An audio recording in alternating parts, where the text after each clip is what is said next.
You're tuned in to the weird.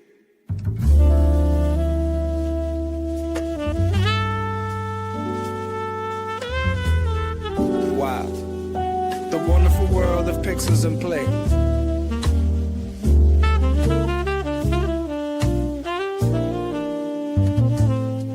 Yo, it's I Flames on the mic, dropping the facts right. From indie gems to that AAA spotlight. We break it down, no console wars in sight. Just pure gaming passion, burning ever so bright. Squirrel Master here, climbing the leaderboards. Finding the glitches, opening secret doors. From retro classics to the next gen roars. We're digging deep for the lore and more, of course.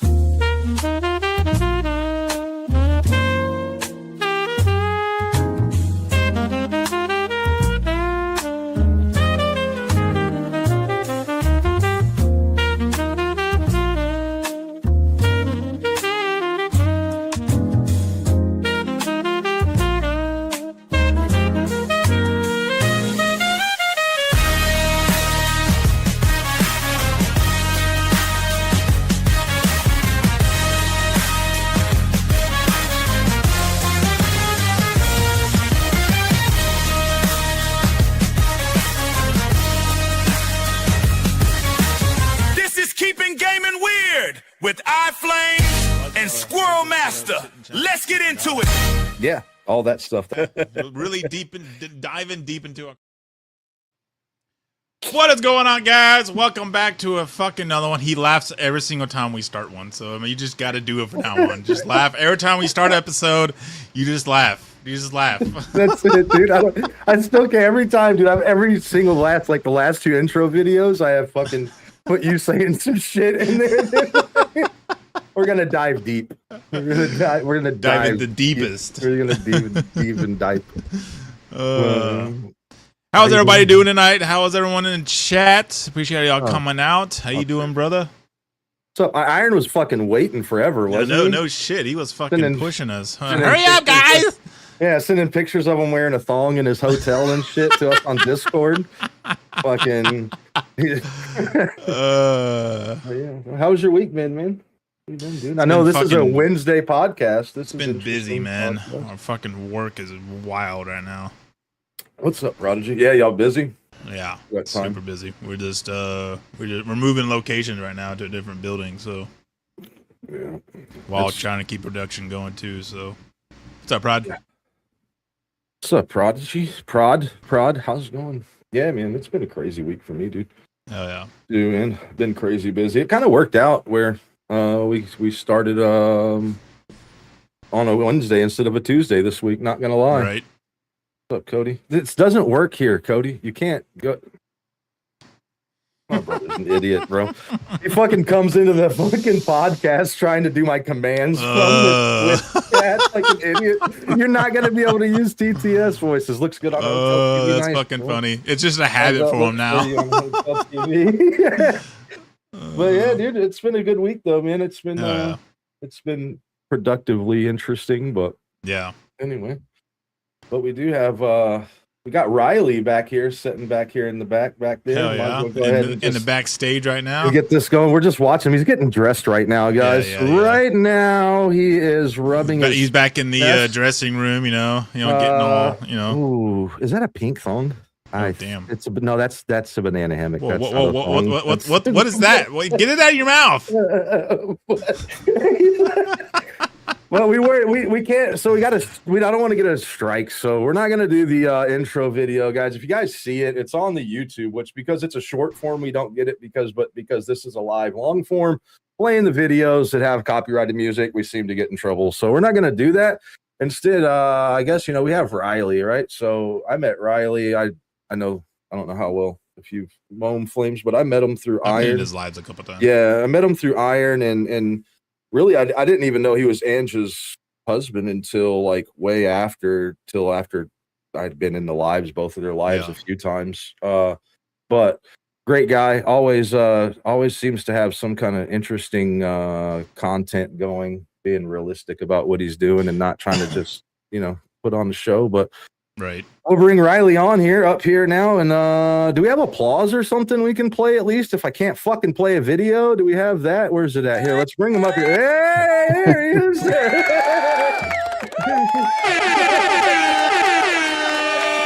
The man, the myth, the legend, Ryyely! Sitting in the back room is the most awkward thing in the world. I'm not gonna lie, I had to hurry up and bring you up because I was getting too much joy watching it. God, this anxiety. He's just right? like, ugh. Let me in. It's cold out here. It's like he's getting dressed right now, and I see him do like this in the back. Like, fuck, dude, he's building this This up. dressing room's getting lonely back here. See, what's up, man? You said, no, I'm shy.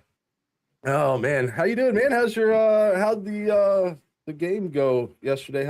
Is that stuff going good? We lost, so we're done. Oh well, sorry. That's all right. Well, the boys played hard. I love watching that next generation bust their butt out there. It does it for me. Heck yeah. Watching those the boys to men type stuff and watch them take their losses and stuff like that too. I did have a nephew in it too, so I had a little stake in the game, but it was good. How much did you put We're on already it? on to the next season and We're small town stuff. So basketball goes right to baseball. So I'm sure they're That's getting one over it already and on to the next thing. I played baseball. I didn't ever play basketball too much, man. I played remember the game Arch Rivals? The basketball game where you could punch each other and shit. That's me playing basketball. Like, I've never heard of this game. No, you never have? It's dude, it was before like NBA Jam. It was on the regular, I think it was on regular Nintendo. And like you could just walk around and like you literally like did the punch like that because that's like the most memorable thing. You're like running down the court and you just go, ooh. And you just fucking stiff arm them. Remember NBA Street and stuff like that? It was fun. NFL Blitz. Yes. Blitz. Yeah. Yep. Blitz. Yep. This was before those. It would like show the injury, like clean. Be super graphic. That game used to be really good. Then that whole thing, you know, that happened where they had to like tone it down for EA got in trouble or whatever, or when EA bought them or whatever it was, got a hold of Blitz. Flames, I think his internet's having issues. Did he drop off or is he just stuck? Here, I'll just take him down until he comes back. Oh, nope, he's back again. Shit, sorry. I'm pressing buttons too. Sorry, Flames. Sorry. There you go. I didn't know if crashed. Yeah, I figured that's the most. Spectrum? Huh? Do you have Spectrum? No. We had internet problems for the first like year of putting content out, and it's the worst feeling. No, I imagine. We finally have fiber now. We've had it for Spectrum's about a the month worst. and it's been cooking. Oh, I had fiber up in the last fucking place. I wish I had it here. Do you have to move Spectrum's quite the often? worst. No, I have Optimum. You what? Now, what about the mobile, like the mobile hotspot, like the gig hotspot? Because I do have to work on the road, and like if I want to take the show on the road, is that ever going to be possible? You think? Should be able to. Yeah, you should be I able know to. like hotel Wi-Fi kind of like sucks, but Yeah. Well, I know you can get nowadays. Yeah, I know you can get internet for like your vehicles and shit, but I don't know how much that costs.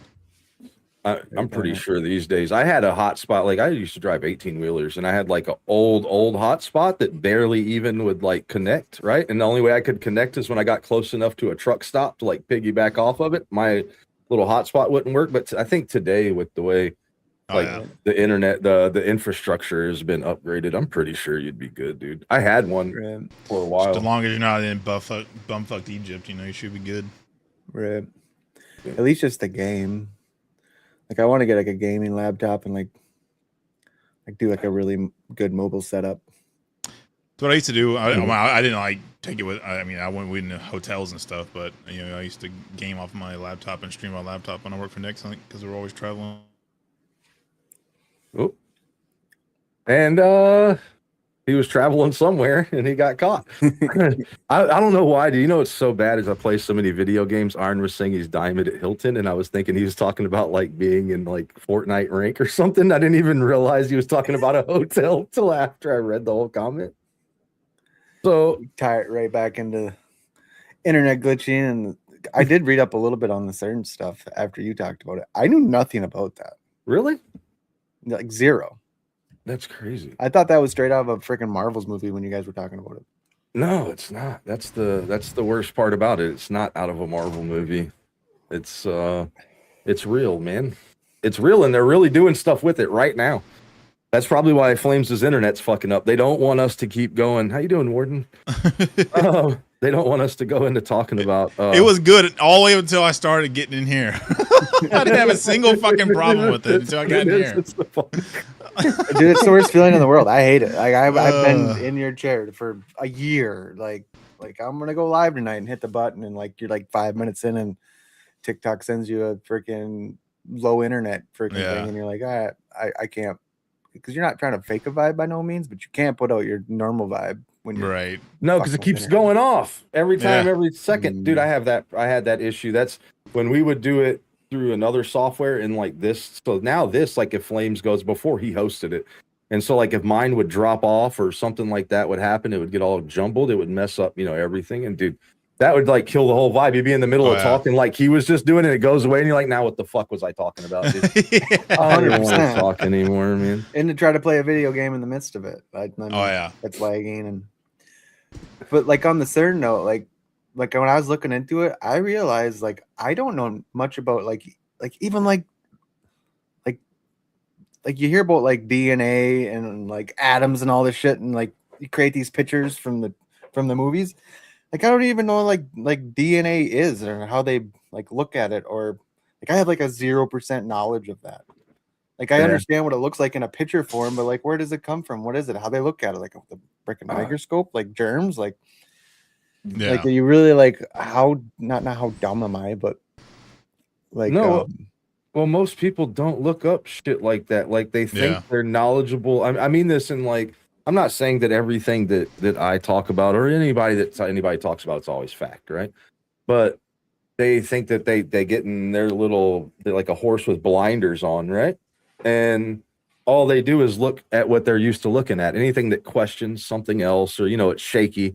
And it comes from like Iron kind of brought it up on the podcast when he was on, but the mentality, like that the mob, or not the mob mentality, but the approval of other people, like looking at something like that, I might be like considered a kook, right? Or like, oh, what do you mean you're looking up something like there's aliens? And now like that's all that now the government says that they're out there. You know what I'm saying? So like tinfoil hat shit. I just had a fucking hour-and-a-half conversation with AI on the way home about aliens. Dude. So yeah, AI, and that's another thing too. Well, that all I think it. So I don't know if you don't know much about CERN. Still is running on to kind of give you a quick like recap on CERN before we continue. I was talking to AI about CERN. That's what I'm saying. But to go before then, right? Like so to catch Ryyely up to if I go past there and I talk about why AI is so dangerous, why I think, and not against you or me or us, but what they want to do with it, right? So CERN runs on computers that are like from the 1940s, 1930s. All right. So when they shut it down this time is the big upgrade. And when they shut it down this month. So when they finished their run this month, they were talking about hooking it up to supercomputers, the computers that have heartbeats. So if you think about what they're already quantum computers. Yeah, the quantum computers and the stuff that thinks for itself, right? They're saying they're doing it just for analysis. That's not going to be possible, right? If you hook something in, you're not just going to hook it in. You're not going to spend $25 million on a computer that just sits over here in the corner and just analyzes the data from these computers from 1940, right? You're gonna have it take over, right? So that's the problem, dude. And now they're talking about building another one that's even bigger, right? But so all they do is they run the particles in a circle as fast as they can. They have one in Dallas. There's more. Like there's 5, I think. I was talking to the AI and they use the element 115 to use that shit to collide the particles and all that stuff. Yep. It's like handing your 4-year-old the remote and telling them not to press the buttons. Yeah, right. Yeah. And well, we don't know what's going to happen. So like their whole goal, their whole reason behind it is to find dark matter. Oh, we lost them that time fully, but it's to find dark matter or the God particle. Like so the basic thing. There he goes. He'll come back on when he's back. It just kicked me out. I wasn't doing nothing. Oh, I don't know.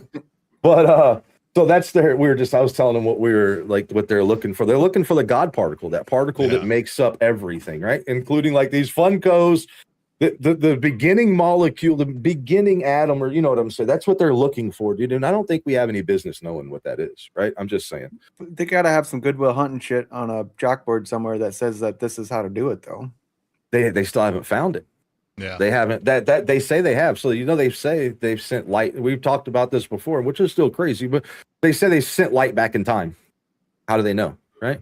That's something that CERN says that they've done. That's a literal feather in their hat. But how do they know they've done that? Yeah. Who caught it? Who said, yeah, I got it back here in 1984 when you sent it back here? Nobody, right? So how do we know? That's because they've already been there. Is that what you're getting at? I have no idea. I mean, that's my question to them is how the fuck do we know? Excuse my language, but how the fuck do we know that you saw it? Like, how do we know that we got it? They haven't said how they confirmed it. If you go look, they don't know how they confirmed it. It just says it's something that they have completed and done. You tie it all back to like the butterfly effect and shit. Like, there's stuff you don't mess with. Yeah. Well, now tie AI into that. Squirrel, have you looked into Bob Lazar? Yeah.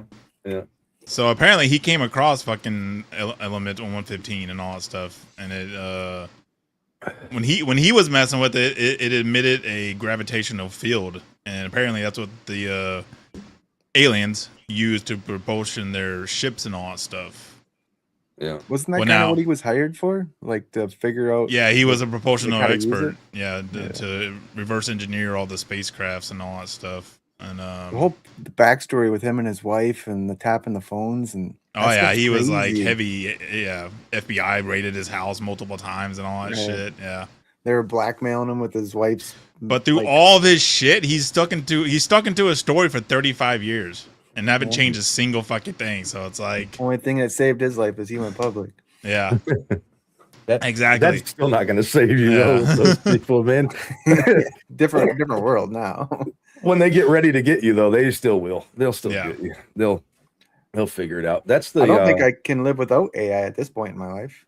I mean, it's become such a daily now. Well, AI is not bad in itself, right? So that's not the problem. What I have a problem with is you hooking up something that can do that many calculations. So people get AI mixed up, right? AI is nothing more than a supercharged search engine, right? Yeah. It scrubs the internet faster than we can fucking blink. It goes and it references things, right? Like it's already been found out. Elon Musk's freaking AI got busted, right? For all it did was search his whatever his wiki thing was called that he made.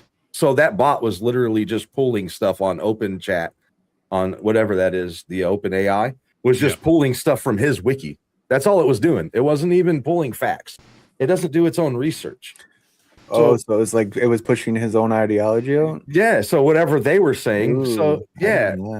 So that's my problem with AI. My problem is not making like these backgrounds in the pictures. Yeah. Because Flames does actual like graphics artist work, like drawing it from scratch. It still saves time, right? You know what I'm saying? Yeah. There's some things that are huge, like writing your video descriptions, right? With AI. Dude, that saves you so much fucking time, right? There's things that work with AI, even being stupid and talking to AI dumb. But my problem is when we start to use AI to run things that we're not checking anymore. For sure. Yeah. Or malicious. With no observation. Exactly. When we can't check it. How do you check AI when it's in charge of its own checks and balances? Yeah. Because I have split monitors at work, and like one side's AI, and like I'll type my email in the AI, and for a guy that with dyslexia like me, and like don't write very well, and it will compose it, and I just copy and paste it over. Yeah. And that's the like stuff I that do it for AI's everything now, though. But AI's and dictating. I've heard you talk about that when you were doing when you had, I don't know if it was on Iron's podcast or at some point you were talking about AI, on your live when you were talking to it on the phone. But you were talking about you use it to dictate, right? So like while you're at work or whatever else, like if you have something to do, you just talk to it and it'll lay out your notes for you, keep your schedule. Personal assistant, yeah. Yeah. So Siri, I use AI, and it's so smart though. Now that I've educated it, like because I wear hearing aids, so I have a Siri button that connects to my iPhone, and I'll hold it and I have it mapped to go to ChatGPT, and I'll be like, write a note for this, or remind me to write an email for this, and I'll give like a little explanation of the email. When I go back into my notes, like that email's wrote. All I gotta do is copy and paste it, send it. And like and like they like put a subject in it. They did everything. Yeah, It's better than an assistant. Like there's no and stuff like that. Yeah. prompt, there's no Perfect for it. So there's a tool, I don't do any gate, if anybody knows me, I don't do any gatekeeping, right? So there's a thing called Stream Chat AI. All right. It's a program you can use. I'm using it on Twitch right now, right? But what it is an AI bot that learns as your chat talks to it, dude. My chat has told this AI, call me this. It's his birthday all the time. Now the fucking thing thinks, oh, that's his name. His nickname is Birthday Boy. Dude, it will roast people in chat. Like in this thing, if I go into it, it literally has a bank that I can go into and it says it's memories, dude. And it remembers, hey, like Ryyely came in and he loved watching you fish. And so when you come back in, it'd be like, hey, we're not fishing today, Ryyely, but welcome back in and True, watch Ryan. us do this. It's crazy, dude. You know what I mean? Like AI in those kind of ways to help you. And it tells you how I don't know how it gauges it, dude, but while I'm sitting there live and I have people in the chat, it'll like give me a gauge and a number of how my chat is doing.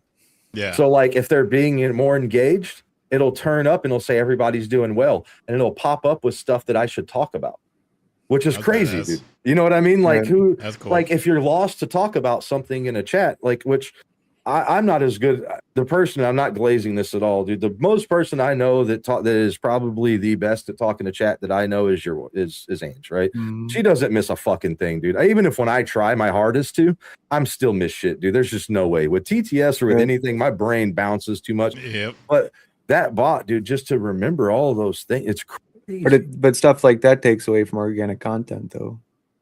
Yeah, True. exactly. True. Yeah, but I'm Because saying I've done that I love before. AI. I've had Chat GTP up, and I'm like, I got nothing to talk about tonight. And like I use that platform, that Chat GTP, for a lot of my stream stuff. So it knows Taco Squad, and because it educates itself. Give me 6 topics, and I'll bring them up. And I've done streams like that where I've had that to like refer back to, and like rewatching that streams to make clips. I'm like, man, that was scripted. Yeah, Just I've never accepting used that it. and reading off I've notes never and used it. Bros, and Yeah. I've tried it before, and I fell off real fast on that because My ADHD won't let me even, Yeah. dude. I have. Yeah. So if I told you the notes that I have for this fucking podcast right now, you'd probably be like, "What the hell?" I have notes for every podcast. I never read them, dude. Yeah, You know what I mean? Every Like, episode of my yeah. podcast or this podcast, I go in it fucking guns blazing. Yeah, I do feel like if you can't have like just a not a one-on-one talk, but just a talk, then Yeah. it's different in like a news format, like anchor format. Like, yeah, obviously they're scripted, but they're giving you factual, and they have a agenda, not an agenda, but No, I they don't- have an agenda, but they have like, okay, we're talking about the weather on this block, and we're talking about this story on this block. I can see that type of scripted content, but like open format like this, like it just doesn't work. Yeah. No, I could see it reminding you, especially people that have a hard time focusing, right? Which all of us in here, by the way, are either self-proclaimed or medically proclaimed or whatever, however it goes, all have, you know what I mean, have ADHD. So but for people like that, dude, to have cues, right? So I don't use it. I thought that was just a cool tool. I don't fucking use it, man. But for cues, I don't like scripted content. I'm not too big into it because a lot of times it seems like unless they're really good at acting, you're like this. Sure. And so I was thinking and looking I'm at a slow this. reader too. But yeah, I and don't so help like you either. end up over here. You're not even thinking about chat. You're not really using your brain anymore, right? I just started screaming when I had nothing to talk about. Yeah. But I don't mind cues, man. Cues to me are a great thing for people that can't focus. Sure. You know what I mean? Like something that'll like Yeah, even a topic. It doesn't matter if it tells you what to talk about, something that pops up and say, talk about oranges. It doesn't fucking matter, dude. You know what I mean? The way my brain works, There it'll be was like a oranges. movie you watched last night, and you wanted to bring it up the next day, and you're like, that movie title. Like, I get that shit, but like, I have one of our partnerships. They sent me a script on a video they wanted me to make, and it was like straight up like, make this video, and that ain't me. Like, I mean, watch my content. Like, that's What you. is going on today, guys? Welcome to the channel. Hello. Like, sell you this remote like that. I mean, there's a lot of that on TikTok. It's Oh, on so YouTube. much. It works to me. It's what works for somebody works for them, you know. But for me, I don't. I guess if I had to do it to pay my bills or to feed my family, I'd be much more apt to be like, "Fuck it, script me." You know what I mean? Yeah. But when it comes to Sure. how it is, and it's just a fun thing Yeah, to that do. company that I partnered with was paying me, like I'll give you $500 to read this script. I'll read it 100 times in a row. Yeah, and yeah. Post it 100 Yeah. days. You know what I mean? That's easy money. But that wasn't the case. It Yeah. was, this will help with your content type, and No, it ain't me. no, Nope. yeah. So speaking of streaming, what 2 questions in one? Because I'm very good at that, right? Taco Squad. Where did the name Taco Squad? I know it's Taco Bell probably, so that's an easy one. And how did you start streaming? There's 2 of them for you in one, but Well, yeah, she started first, so the tacos, that was her, and we're Taco Bell people. okay. We're foodies. We're foodies at heart. I mean, we eat fast food. Like, it's not really good to admit it, but probably 4 nights a week. Yeah, Getting all those work in the microplastics in produce, your ass. I love it, and you'll never make me stop it. Okay, like you can. You know what I heard today? I heard today vape, that I drink it. within a week, we consume a credit card in microplastics. I think I watched the same one. That's crazy. I was like, fuck it, I'm still eating my chicken nuggets. I don't give a fuck. I can't get away from it, dude. This easily could have been a burger on there. It could have been pizza, but I mean, we Yeah. do consume more Taco Bell now because we're Taco Squad. But Yeah. Oh, it's Taco Bell's fast food fucking in general. awesome. Yeah, it's best. And when I was a kid, like it was the cheapest. It's Oh, not yeah. anymore. No.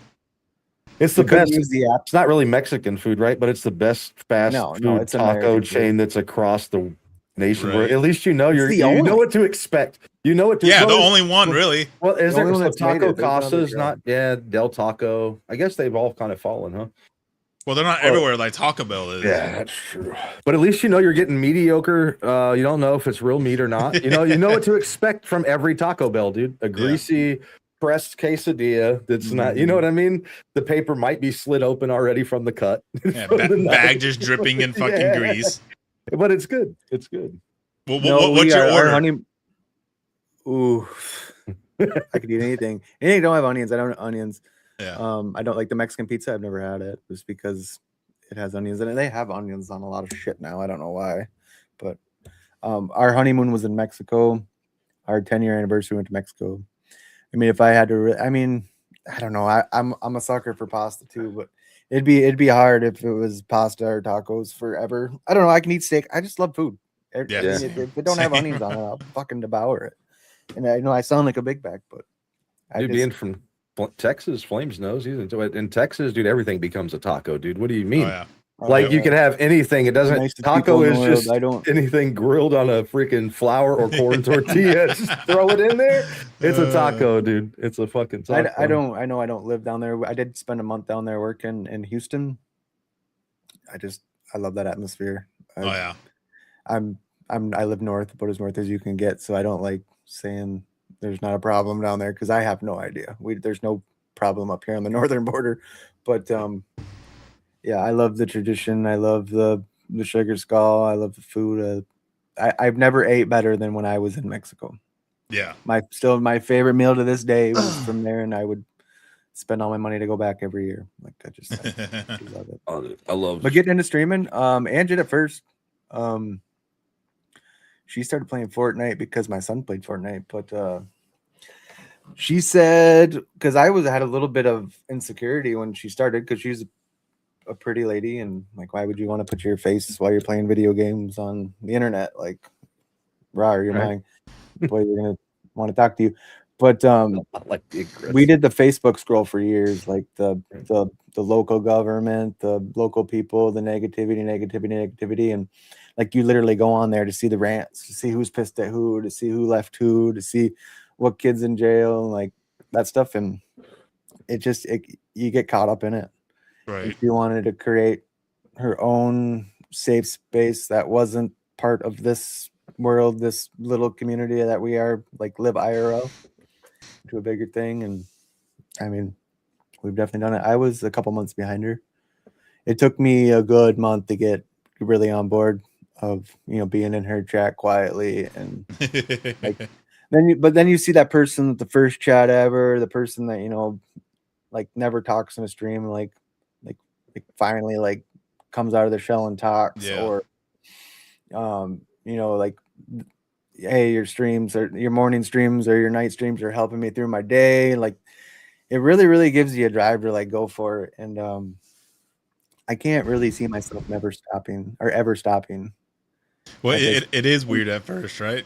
yeah. Because humans ain't supposed to do this shit. We're not built for this. Like, when you break it down, like, really, humans are not fucking supposed to be doing this shit. So it's like, when you first start, you're like, this is fucking weird as fuck. What am I doing?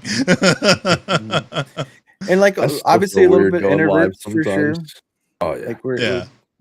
I mean, I think we all are video gaming. I grew up gaming my whole life, Oh, yeah, but I was same. also a jock. I was a college athlete. Like, I've seen both sides of it. I was never the loud jock.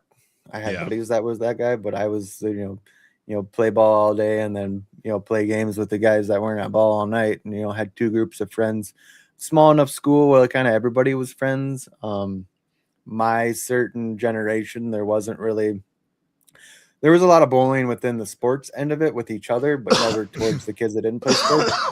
But yeah, Halo, yeah. Call of Duty. I mean, Halo 2 is, there'll never be another better campaign game. Right. I talk about it all the time. Like, my dad was a sporty for sure, and like, stop with the video games type, but I always had, you know, the latest Xbox and that kind of stuff. So kind of privileged in that fact, but I had to like meet physical requirements with him. Like, what did you do? Is your room clean? Did you get enough exercise? I just got through that so I could get on the game. Like, Yeah. since fucking Duck Hunter. Like, I mean, my brother started video games Nice with name me. drop. He fell off. I Mario haven't had- Karts, like, oh, just nights and no sleep, plasma grenades off the wall in Halo 2. Like, I still dream about it. One-shot Halo 2 and Halo snipers. 3 were so goddamn fucking The good. pit. There'll never be a better map than the pit Yeah. in, you know, 5v5 Halo Yep. 2. But the campaigns were so good. I was trying to explain it to my son because he's super into video games. I knew Siege came out. I guess Siege and Battlefield are the same thing, maybe. No, think so. but No, it- Siege and what? Siege and something. Uh, Oh, Rainbow Six. Siege and There Rainbow you go. Six. Yeah, Siege and Rainbow yeah, Six are the same yeah, thing.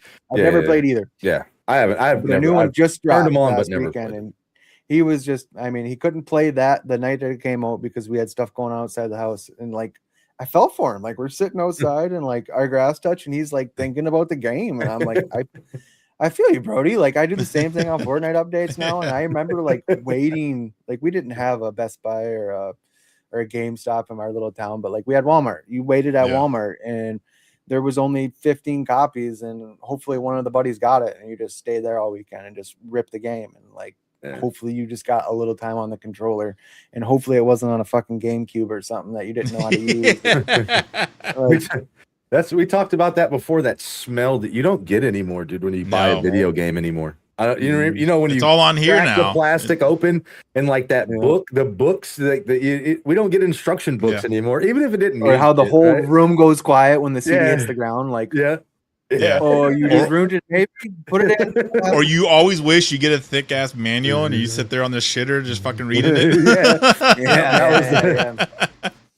Or mapping your binds for the first time. and Yeah, then, like, everybody's or- like, don't. Yes. Or the fucking guidebooks.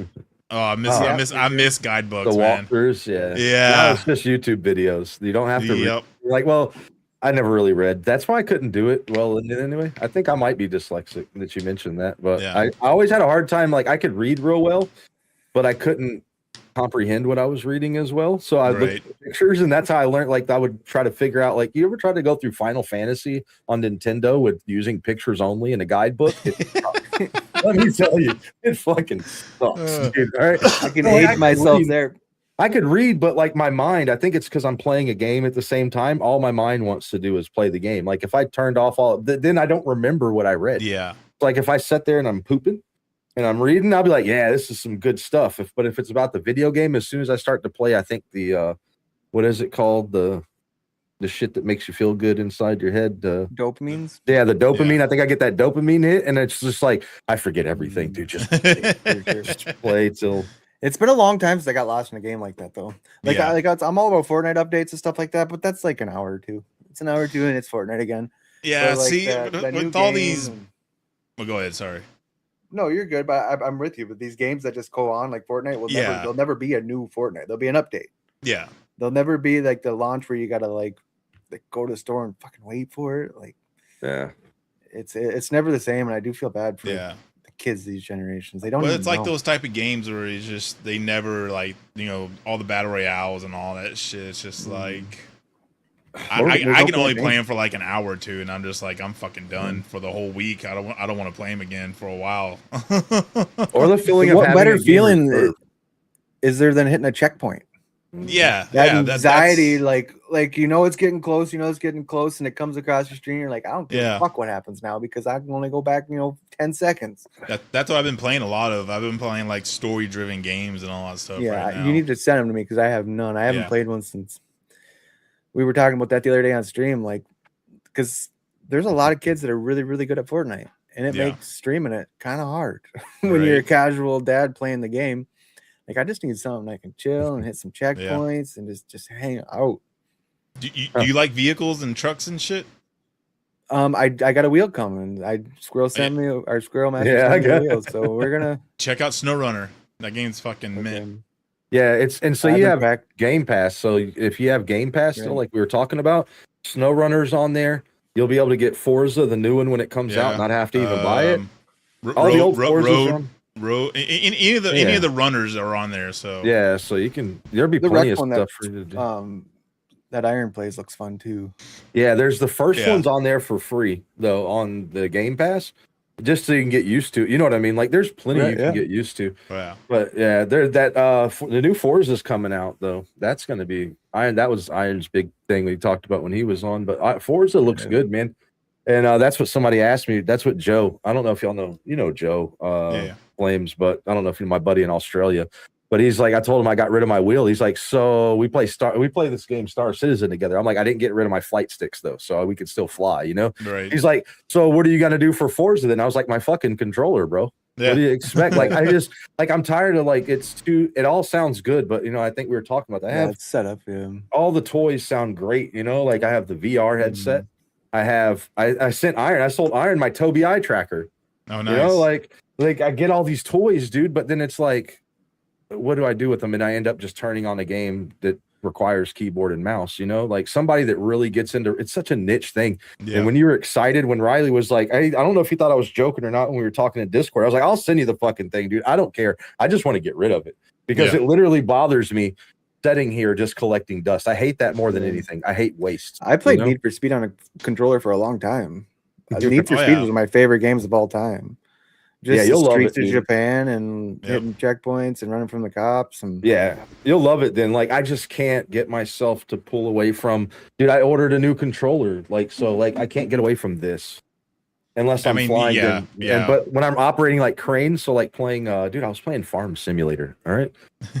I know, but dude, when I get inside those sim games all the time. Oh, dude, they're so fun though. Oh yeah. But so I pull out my flight sim stick and I put it right here on the desk, and when I'm doing so when I'm doing excavating or I'm doing shit, dude, I'm like, But like the wheel, dude, even to drive like the combines, I didn't like it. You know what I mean? It just wasn't me. It's not.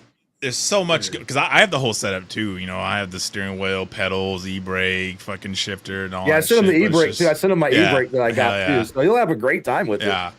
He will. There's for every game, there's a bunch of settings you probably got to adjust, and not that bad. Not that bad with the wheel. Flight sticks now, on the other hand, that's a whole different subject. Most games will automatically detect it and map it out for you.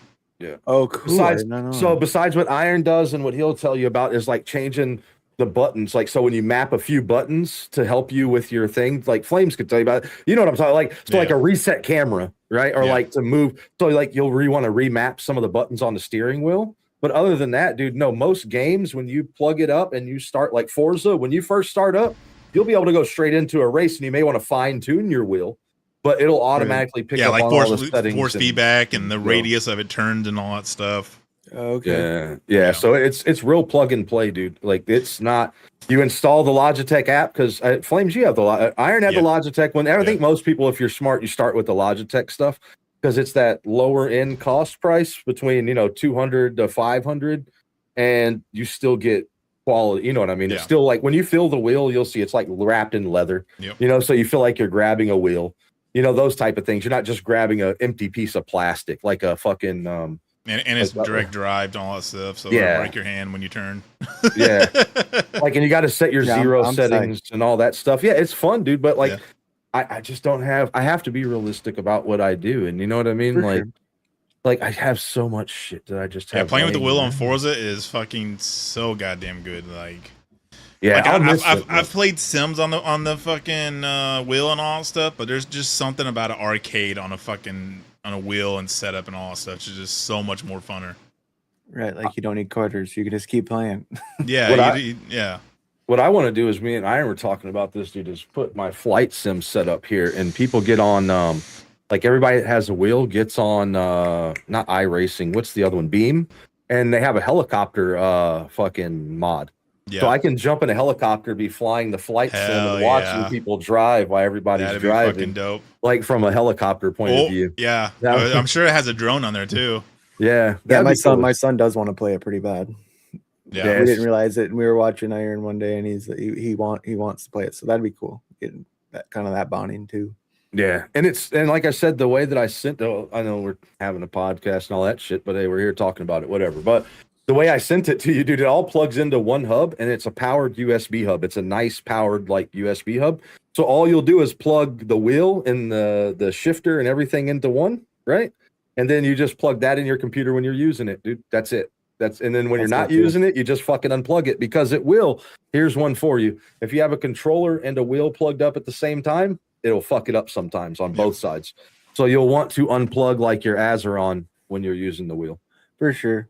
Like that type of stuff. Because like I'm super OCD with my cable management and stuff. So like that will get like set over here, and my setup will be like where it's at.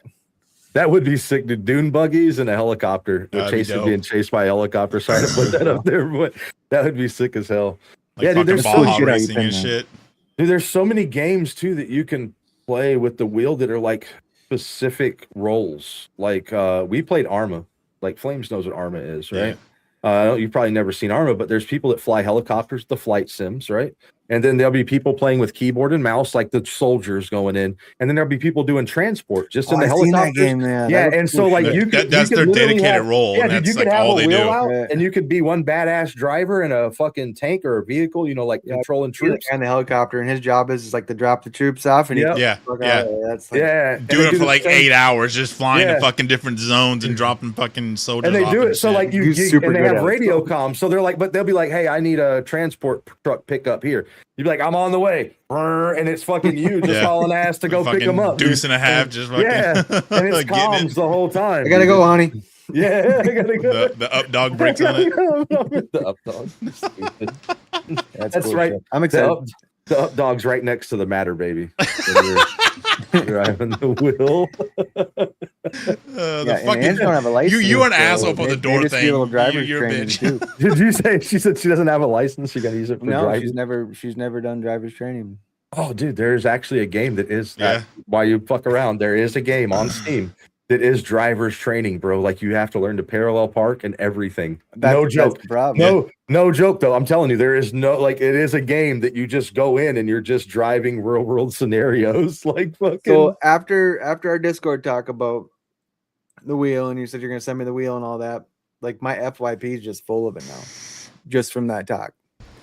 Yeah, I mean, I use my phone to its fullest capabilities. Like I don't have nothing off. I know it's stupid, but like it listens to me all the time. So, and like same with Google, and the same with like Amazon and all that. Yeah.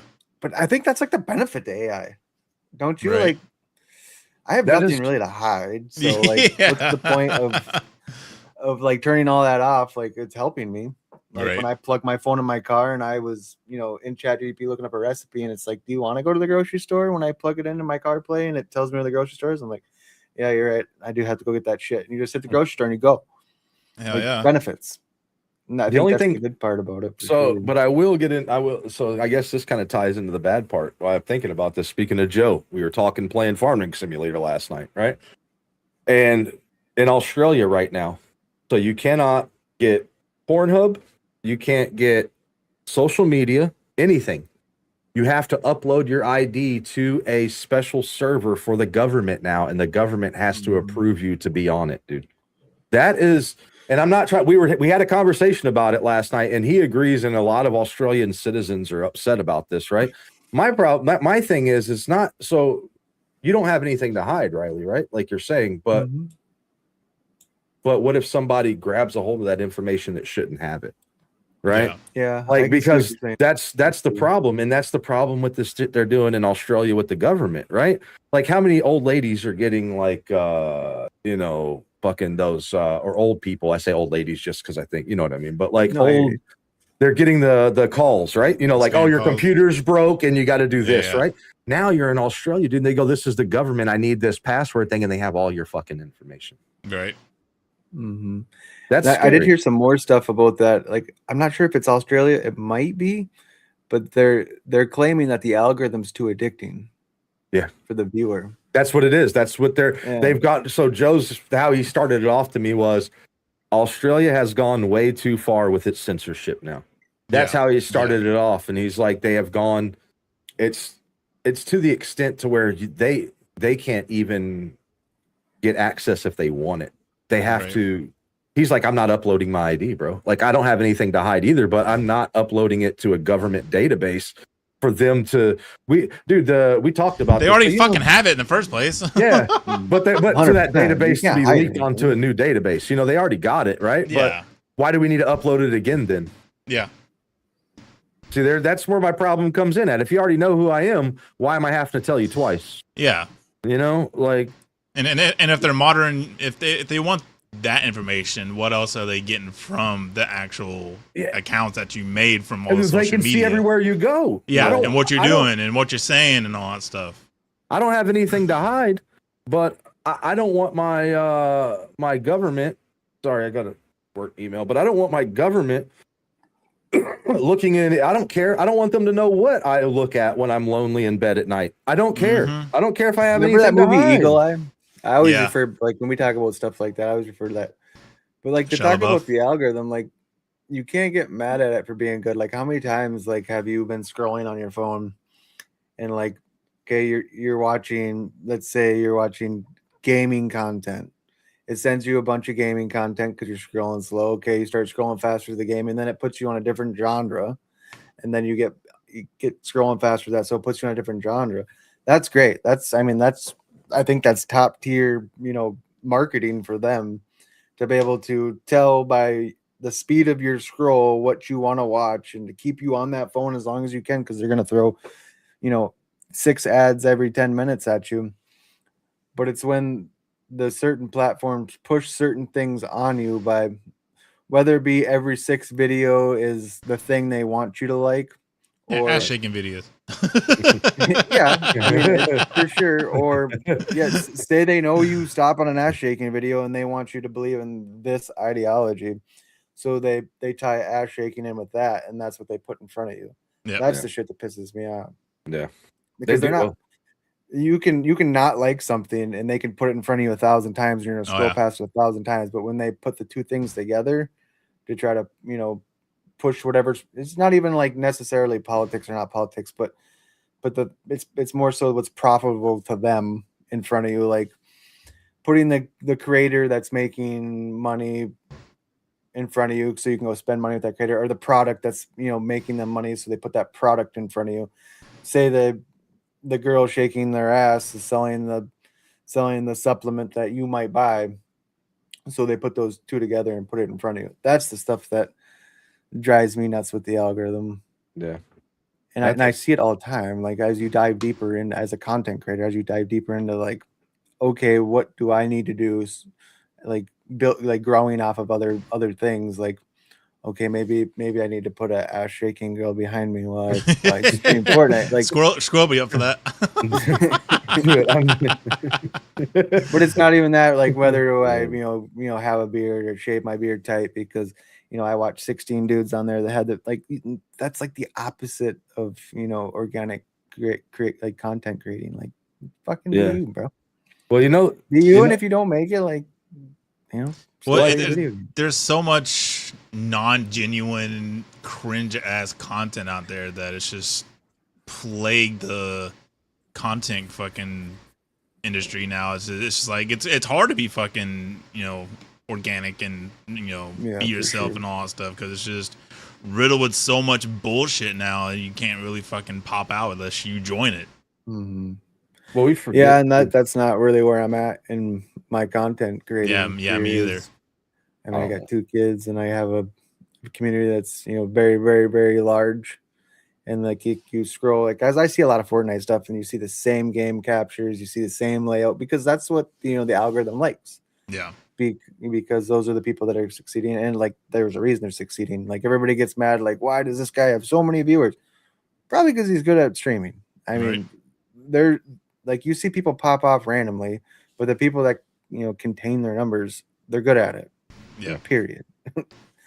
And then everybody molds themselves after them, and that waters it down. But I think just constantly and continuously, and that schedule of doing you over and over again. And there's 6 billion people across the 4 major platforms. There's lots of people that will like your content. Just keep doing your content. They'll get to you. Oh yeah. Yep. Or if not, it wasn't meant. I mean, like I think 2 things. Well, I guess I was trying to say before the algorithm, we forget a lot of times as people that get in front of the camera that the algorithm's not built for us. Yeah. You know what I mean? It's built for the consumer. It's built for us when we're scrolling. It's not built for us as the people on the camera. We have to, like you were just talking. I mean, yes, sometimes it's cringe, or it's even sometimes using the viral hashtags. Or like the group 7 shit, right? Yeah, or the content creators are the algorithm. Or following into those things. And I love making fun of that shit. But there's a lot of times making fun of the. Yeah, but there's a lot of times where creators get it mixed up the opposite way. The algorithm's doing nothing for me. Well, it's not supposed to. I mean, it's supposed to help you, but it's not supposed to make you or break you. You You're still have to go make the content. Like I think consistency is the biggest. Yeah. Oh yeah, 100%. For sure. And knowing what your goals are and what your capabilities are. And I mean, like my first stream compared to like the top Fortniter stream, like if you were to put them side by side and watch them, you'd be like, obviously there's a difference. Yeah. Right. You're new, or like I don't like you saying not good or good, but like not as good yet. All right. I mean, some people peak, some people don't peak, and sometimes it's like Mr. Beast. Like Mr. Beast, it was 15 years before he even got 1 million views, before he even blew up. And he's very vocal about how he did it with the not the hashtags, but like the verbiage, getting those people in the first 1 second, and you gotta like have a pretty good goal of what you want to make out of it. Like if you're a person that's sitting down, like I haven't streamed yet, and like, okay, I want to be a full-time streamer. I want to make this my main income. Like a lot. Good luck. Yeah. I mean, that's a like full. I mean, that's not even an 8-hour job. That's like a 15-hour job. You get off your work and you go straight into that shit, and then right. And good luck with burnout, and good luck with realizing the whole the bumps in the road through doing it. And I mean, until you get on camera and the chats are going, the game's going, you get your first time with like the first, like, I can't even think of one word to say. I mean, we've all sat there like 100% out of words. That's a shitty feeling. Yeah. Like, I mean, I've seen bigger content creators do it too. They just blank. Yeah. we're human.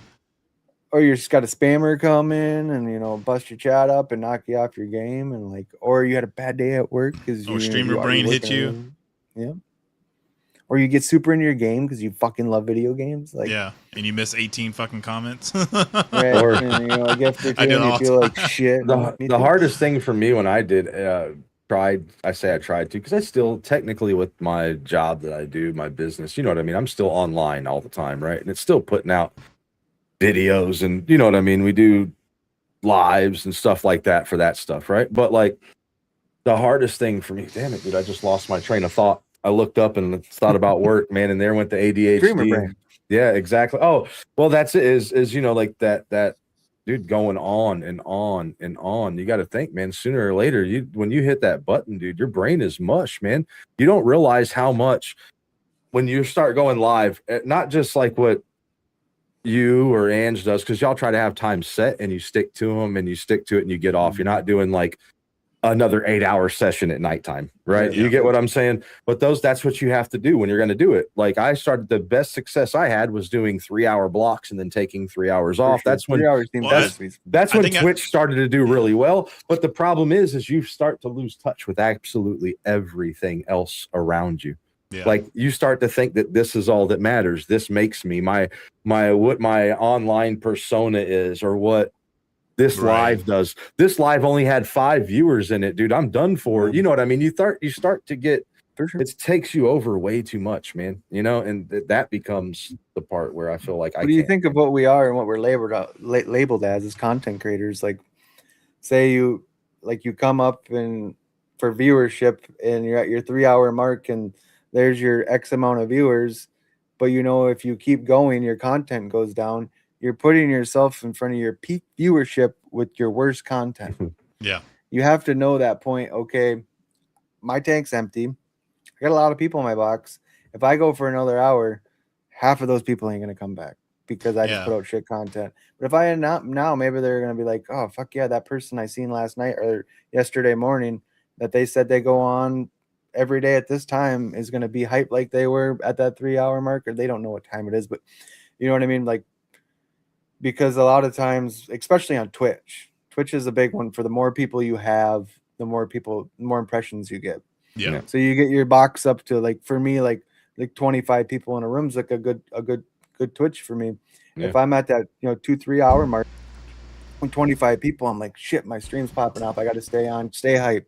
That's like the opposite thing. Yeah, exactly. Let them go and hope they come back, because if you keep going, they ain't never coming back. So yeah, that's a big students. How you say that word? That's a big what am I trying to say? Stigma. Yeah, stigma. That's a big stigma in the streaming industry. Is right. Like, oh, I have to go for 8 hours and all that stuff. It's like, no. AAC.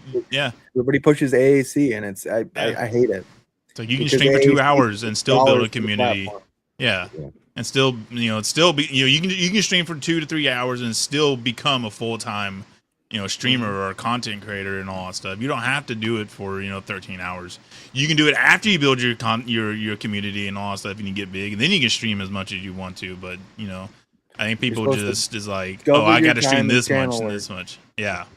And I think they get burnt out that way, and then they don't want to do it anymore because they're not fulfilling, and people are leaving and not coming back because they're streaming too much or doing too much and all that stuff. Right. And I do think and it's terrible to say as a guy that majority of my content is live content. Yeah. To tell people not to watch too much lives as creators, because especially in our community, like, it's a lot of other creators supporting creators. I think the worst thing for your content is watching too much content. For one, 100%. You become negative because you're always comparing your content to somebody else's content. Well, not just that, just time and just time in itself. Yeah. You're taking so much time away from you and everybody else, just watching all these streamers and all that stuff and all the time. That's the way I look at it, at least. Yeah, because if I'm having to go on at night after watching Fortnite all day, whether the games are good or bad for my friends, I have played Fortnite all day, and now I have to go on and play it live. Yeah. So I mean, and you take, like, we go back to talking about as a kid when you're in school all day, waiting to go get home, play the game, get your chores done, get your homework done, play the game, because you haven't seen the game all day. Yeah, exactly. But, I mean, we sit there and watch, our friends stream, and I fucking love watching my friends. Normally I don't watch the game. I'm talking to my friends. Yeah. But in some situations, you watch too much content. It's really, really, really hard to put out content. Well, you like that game so much, and then you watch your friend or the streamers that you like, and they're playing that game all the time, and then you kind of lose your love for it, and you're like, I don't want to play that game anymore because you're always in it. Yeah, especially a guy like a community like ours is so one-sided on the game. Like, I mean, I love making up statistics, but I bet you 90% of our community is Fortnite players. Yeah, Probably higher than that. There's a lot of, I mean, and I don't have. That's not my problem. Is when I start to watch too much, I think I get too more involved and not doing what I need to be doing for myself. exactly. That's the reason I stopped watching. I'll jump I in don't there have a and say, problem. hey, but yeah. Like the best times I've had, like I was telling Ange the other morning, you know, like sometimes when I'm still working and I'm not on my phone, you know, like winding down when she's on early in the morning, because most of y'all know I don't fucking sleep for shit, you know. But like it's easier sometimes for somebody to be on Twitch than watching on TikTok on the computer or whatever, or I'll be even put them up on TikTok on the computer, and I'm not fully interacting with chat, but I'm listening. But sometimes using it, and there is a right way, I feel like, to use things, right? Just like AI, right? Yeah.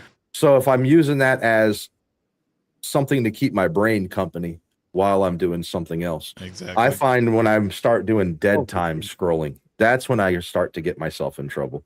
When I'm just sitting here like this, and I will notice, I will open up my phone and I will engage. Like whether or not I don't talk a lot in lives, I pay attention. You know what I mean? And once that happens, you're engaged, whether you're typing or not, you know? Yep. And so I'll be knowing I need to do this, right? Like I need to edit this, or I need to do this. I should be doing this, or do anything else, right?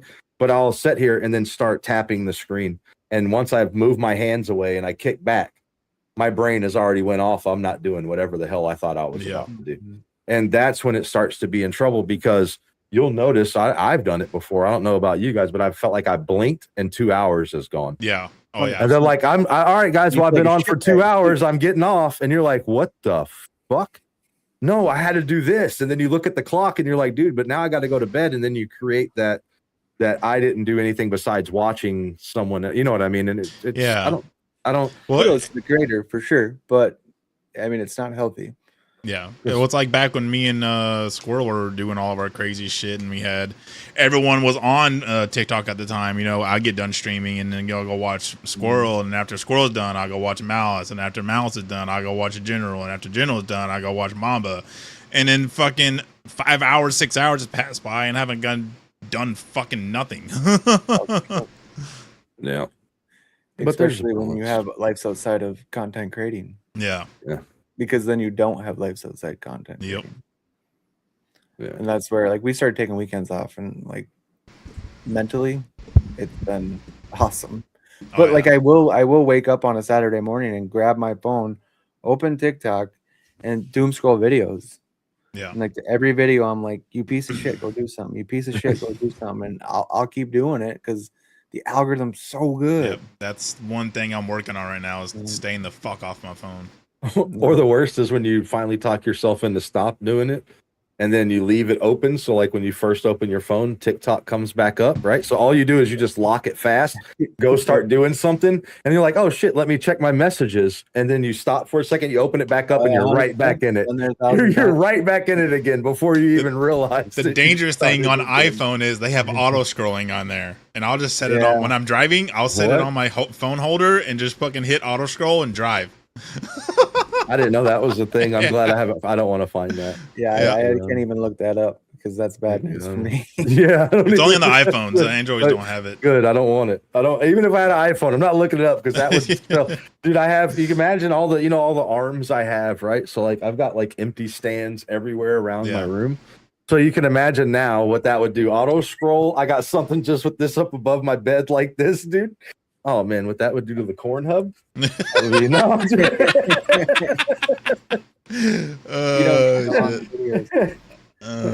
When we talk about like negativity and stuff, I've talked with some friends before, like cutting it out of your life and stuff, and like in that realm, like I see doom scrolling for me as a negative because it puts me in a bad headspace because I'm not accomplishing anything. Yeah. So for me to cut that out, I have to make it not as a physical checkbox on a note paper, but like as a mental checkbox, just like I would anything to deem myself successful. Like when I wake up in the morning, I have a mental checkbox. Brush your teeth, check. Wash your ass, check.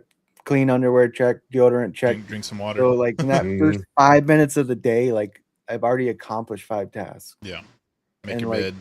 that, you just keep on like laddering that success through the day with these mental check boxes. And I really have to add doom scrolling to that, especially on the weekends. Yeah. Because I just think it's so important to have these like little self accomplishments, especially for us like ADHD like ridden people, Oh yeah. to do those little like successful things that, like, you know, we talked about dopamines a little bit earlier, like, and that's huge. And like even like in your mind, like, okay, maybe loading the dishwasher wasn't on my checklist, but I did it. Check it off in my head as an accomplishment, and go to the next thing, and start with these like little things. Making your bed. Like, I mean, nobody fucking makes their bed. It's 2026, but like these Point is. these little things that we start here, like these little tasks, go to bigger tasks, because constantly you see people try to like hit the home runs all the time. Like they're always trying to like, you know, solve the world problems on their first task. No, you gotta start with this little shit to get the confidence to do the big shit. Yeah. And like that's how like I've used those little steps to be successful in life. And I've seen it so prevalent in my day-to-day lately, as I kind of like brain rotted myself in the last year, because, you know, Always my on social phone, media. always on social media, to try to like recreating myself to be like all these things better. And I feel so much better at the end of the day. Like you lay back and you just, you know, Yeah. look at that mental checkbox in your head, you're like, holy fuck, man, there's so much ink on the paper. I did so good. Yeah. And then you just try to do that again tomorrow. You try to do that again tomorrow. Yeah. Well, I see that, like, if you're always on social media and you're getting those fucking endorphin rushes and all the feel good all the time, it's draining you, you know, and then to the point where you're just like, I have no more, you know, and then you get off of it and you don't want to do any of that shit. So you step away from that and you go, you know, oh, I do the dishes, and you're like, oh, I get a little bit, and then 2 hours pass by, oh, I'll clean the house, you know, another, you know, 30 minutes pass by, you do the, you know, go get groceries and all that stuff. You're not constantly getting that dopamine hit. Where you're on social media, it's like every second, boom, boom, boom, boom, boom, boom. You get off of it and you're like, I'm fucking drained, you know? For sure. Yeah, because if you think about, like, if you start the day with like a gallon of water, Yeah. and that's your energy you have to put into shit, and you have all these cups in front of you to, you know, put your efforts into, and all like certain cups have holes and certain cups don't. Like maybe doom scrolling has a bunch of holes. I dump 50% of my water in there, and that water all leaks out. What do you have at the end of the day? You have nothing to show for it. Have you ever heard of the spoon theory? The what theory? The spoon theory. No. Okay, so here you go. Like, I think it goes to what you're talking about. This is how they explain ADHD in the spoon theory. Is for normal people, let's say you start off the day and you have 50 spoons, right? So for me to get up with having ADHD, to get up, brush my teeth. Sometimes people don't think that that's a hard task to get done. Okay. Because they think, how do you not know your breath stinks, dude? Well, easy. My fucking mind tells me I got 9 other fucking things to do. And when I get in the car and start it to go down the street, I'm like, oh shit, and got to get out of the car, right? So, but let's say let's say for normal people that costs them 1 spoon, but for us that costs us 3 spoons. So it goes down to how much it costs you, and the same type of thing with the water. And it's kind of cool if you look it up. I mean, it explains more about people living. They use it a lot to talk about people living with something that, you know, that harbors their quality of life, right? Like ADHD would, or, you know, another autism. I don't know if you call it disease. Yeah, exactly. So it costs you. Some things cost us less spoons than other people. Yeah. Right. So it's sometimes by the end of that day, and on some of those days, things that cost.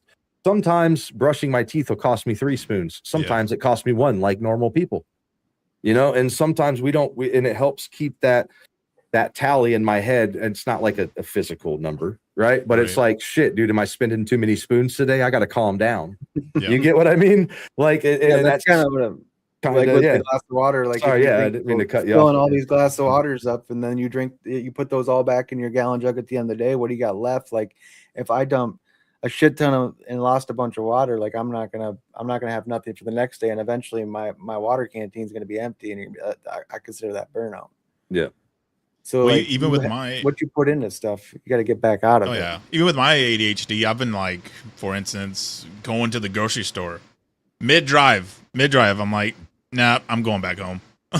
Just my fucking spoons and my water's gone. I'm just like, I'm done. All of I'm going home playing video games. I'm done for the fucking day. I'll fucking get groceries tomorrow or 2 weeks from now. And some days I want to go to the grocery store 3 times in a day. Yeah, exactly. You know what I mean? And like, fucking try to live in this brain, dude. Yeah. Like, but yeah, or you're like, you know what? Like, dude, I'll hate. Like, I'm the most. I say I am, but I don't think I really am. But I mean, I am the most extroverted introvert that I know. You know what I mean? Like, I love to talk to people. I love having conversations, but I am an introvert at heart. Like, I am very, very. I'm happy just sitting here and doing this. You know what I mean? And to me, that's an introvert, not just you're depressed being introverted. Like, I'm happy being alone. You know what I mean? Like, but I'm not as happy as I am knowing that I love to talk to people and engage and do those things. And I know that it's not healthy to just be introverted either. Right. For sure. So like a dog needs to be socialized. So do humans. You know what I mean? Like, we got to be socialized creatures, or we don't know how to act. You know, have you ever like, I think it's the uck in your stomach when you get out there and like, because I love interacting with people too, but I get like a nervous thing. But like when I'm doing it, I'm like, I'm doing good, and I'm talking and I'm interacting, and then by the time like you feel good, and then it's just like when the stream's going too fast and the chat's going too fast, and then you hit end live and you're like, oh, I don't even know, like there's no brain waves in my brain right now. Like, you get that total zen feeling. It's the same for me in public, and I consider myself the same, like as an introvert, but I love socializing. But the problem, like, it's so regional and we're so north, like socializing is always directly correlated with alcohol. So like you have one before, you have one on the way there, and like, okay, now I'm loosey goosey, I'm ready to go. That's not me. That's not me in the normal factor. So like those people that know me outside of work, because obviously sober at work, but like outside of work and that night scene, they don't really know that I would never have this conversation. I mean, I might have this conversation that's more on an intoxicated level, which is not as clean, not as good, not as clear. And I think, and we talk about ADHD, and I know there's like 7 billion different flavors. I never consider it as a bad thing, just like my dyslexia, because I'm really good with numbers. I can't read what the fuck, but I'm good with numbers. But same with ADHD. I hyper focus. I might do 17 tasks on that one task, but that one task is going to be fucking perfect. And I can't stop it till it's done and it's perfect. And it might never be perfect in my mind, and I'll probably change it 16 times from the original, vision of that thing, but it's going to be good, and it's going to be well thought out. And I would never call that a disorder. That's a quality. Oh yeah, I'm a fabricator at my job, so that shit hits me hard when I'm building stuff. So. I hate when people use ADHD as a as a put down. Or dyslexia as a put down. Like, I mix up my letters and I can't read super fast, but like I can do math really well, and I don't have to think. I don't have to think out, because I'm a carpenter fucking my whole life. It's like you may slack on that one skill, but it heightens 10 other ones, that Daredevil thing. I have a problem whenever I'll hyper focus on something like, well, that's, I think that comes into us all, but that's like, I won't do like a bunch of tasks forever. And then one day, dude, it's like, what the hell happened, dude? You got this. Man. How did you make a website? How did you do this? And how did you do that, dude? And you did it in less than 24 hours. It takes me 2 weeks. That's okay. I won't do nothing for 2 weeks again now. Like that's a debt, but that is a detriment. But the thing is I think you can say it is a detriment, and it is until you learn the tools not to make it that way. And none of us are perfect at it, right? But I do have, when you have a set of tools and knowing other people that have the same ailment or whatever it is, and you talking to them and figuring it out, right? Bouncing that off and realizing you're not alone. Because that's one of our, in ADHD, I feel like that's one of our biggest problems. Oh yeah, 100%. We already feel like everybody hates us sometimes, right? As soon as you do something, you're like, oh, did I say something wrong? Did I fucking, oh fuck, dude, what did I do? What did I, why are you mad at me? You haven't said anything. Why are you mad? You know what I mean? You think that's how you were born, or how, because the things that happened to you when you were being raised? 50. Yeah, I would that's say. saying. I was about to say. I would say 50-50. I would say 50-50 because as a kid, I already possessed those traits. Mm-hmm. So I wouldn't say they learned. Did they escalate? Like my grandma tells me all the time, I'm a master of blending in, right? Yeah. When I was a kid, because I was adopted when I was 2, right?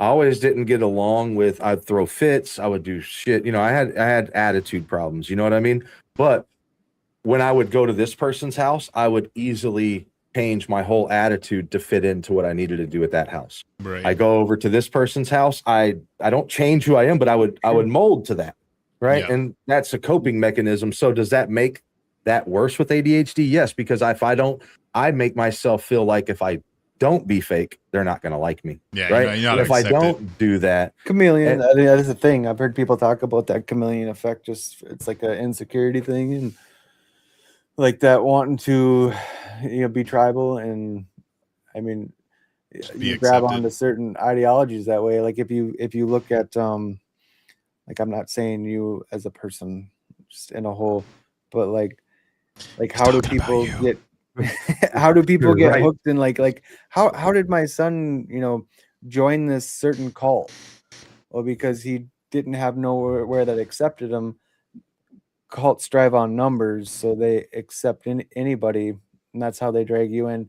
We'll take you as you are. We'll take you as you are. We'll take you as you are. We'll take you as you are. And then, but we're gonna form you the way you are. Oh yeah. Like way we want you, because we can see. Yeah. I don't, not weakness, but I can see that you want to blend. You want to be in somewhere. You want to fit in somewhere. Yeah. You're gonna do what we want you to do. That's why we grab you. Well, you watch Stranger Things. Have you ever watched the show Stranger Things? Oh yeah. You know, that's why Vecna took the kids, because they were easy to manipulate and to mold. It's the same thing. That's the way it is. You say it's not. Is innocence a weakness? No, right? But that's what they thrive on. They look at the innocence of the people that don't understand, that they don't see it, and then it plays on that. I'm here to save you, but really I'm the one hurting you, and that's. But that's like you look at like atheism. A true atheist is a master of the Bible, right? There's somebody that has studied the book and deemed that they don't believe in that.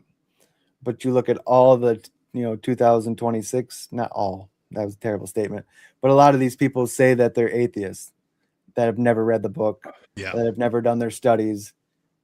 They just form an opinion on it, a real opinion. Yeah, they wanted to be a part of it. They wanted to be a part of something. So like they deem themselves as this because now I'm categorized. Yeah.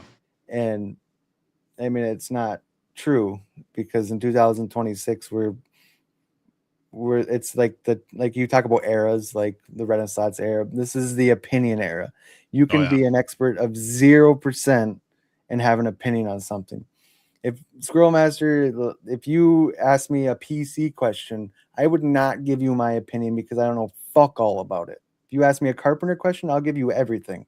Yeah. Yeah. But it seems like everybody nowadays has an opinion on it. It's okay to have zero opinion and just listen. Yeah. It's okay not to know anything. People don't put that through their mind. Like, you don't have to have a voice in everything. You can just have an ear in it. Yeah. It drives me nuts, and I see it everywhere. I see it with kids. I see it on TV. I see it with the news. Like, everybody has to have a say and has to be heard. You don't. Well, I run into at work. I run into it. Just like younger generation. Yeah. Yeah, or the last word too. The last word thing is like that, and in that sense, right? So like you can make a statement and then, okay, cool, we're done, right? Like, okay, we agree to disagree, we're done. Then 10 minutes later, you got to come back again with, well, here's you another link to show you what I was talking about. Dude, I've been done with this, man, and I don't have to go. Like if we're talking about, and that's speaking of that, it's something else that's become real big with technology, right? Is we can't have a conversation here anymore without, well, look it up. Yeah. Well, Google it, look it up, see what it says, see who's right, see who's wrong. Well, let's have a conversation. Yeah. I don't give a shit what the internet says about this. Let's talk about this versus let's talk about real life scenarios and real life happenings. And it drives me nuts that everybody has to have a voice, and have an opinion. Like that's why I don't talk about the southern border because I fucking live in the northern border. Yeah. Period. I have no stake in the Yep. game. Period. Like that's why I I think why I don't politics isn't something we like to talk about, but it used to be that presidents during campaigns gave statements of themselves and now they break each other down because of the popularity thing. Like this guy looks bad, or my running mate looks bad, my running mate looks bad, my running mate looks bad, my running mate's bad, because they're trying to give you an opinion on people you don't know instead of this is my core, vote on my core, vote on my core. Not that I think either of that matters anymore, but that's a whole different Well, topic. it's so much. It's so agenda driven now with everything. It's just fucking. Everyone has an agenda now. Everyone has fucking their pinning on their agenda, and they want to fulfill their agenda. And if you don't like your agenda, then fuck you. Yeah. Financial. Period. Yeah. Or we can't believe in two different things and be on the same team. Exactly. Mhm. Exactly. That's right. I forget. Like, and the way I think about it is every sports team. You're right. The who won the Super Bowl this year? Seahawks, right? The Seahawks are a team full of quarterbacks, right? No, they have fucking every position to play. All those people learn their own other positions. It's the same thing in life, man. We're not all quarterbacks. We're not all running backs. We're not all linemen. Dude, just fit in where you get in, man, and be a part of the team. You can have different opinions. It's okay. Like Squirrel can okay, believe in God, and that's I can the be an point. atheist, and we can be friends still. 100%. Right, and we both can like the color red. I mean, dude, like, that's the whole point of the boy. And we can still vote for all. We can all still be in each other's corner for us all to win. Yeah, it doesn't have. We don't have to be. I don't have to not like you because you're something a Democrat different. or Republican and all that shit. Yeah, core values that will make me not like somebody. Yeah, I mean they're big, and I kind of feel like it's across the board with everybody. But there's very few like things that you like that I can't like you because you like them. Very few. I mean, as long as you prove to me that you're a good person, that's all I give a fuck about.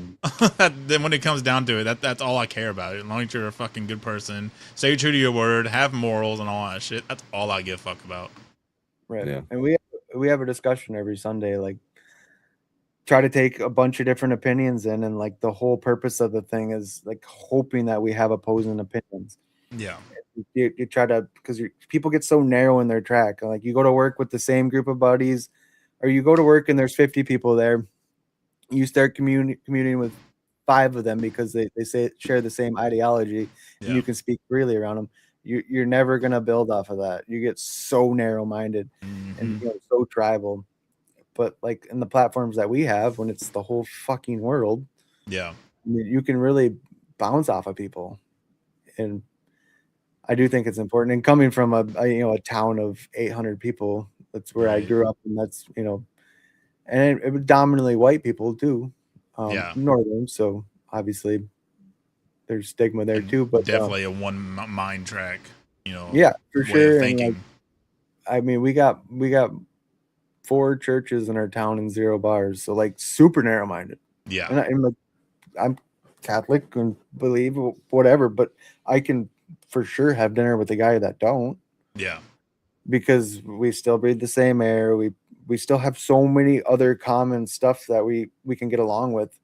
Why would you break on one thing that's not super core value? Obviously there's certain things that I can't get down with. Right. But, yeah, of course. Like I'm on somebody else's platform, like talking about it, but like obviously there's certain big stuff that you can't agree with, but majority of it.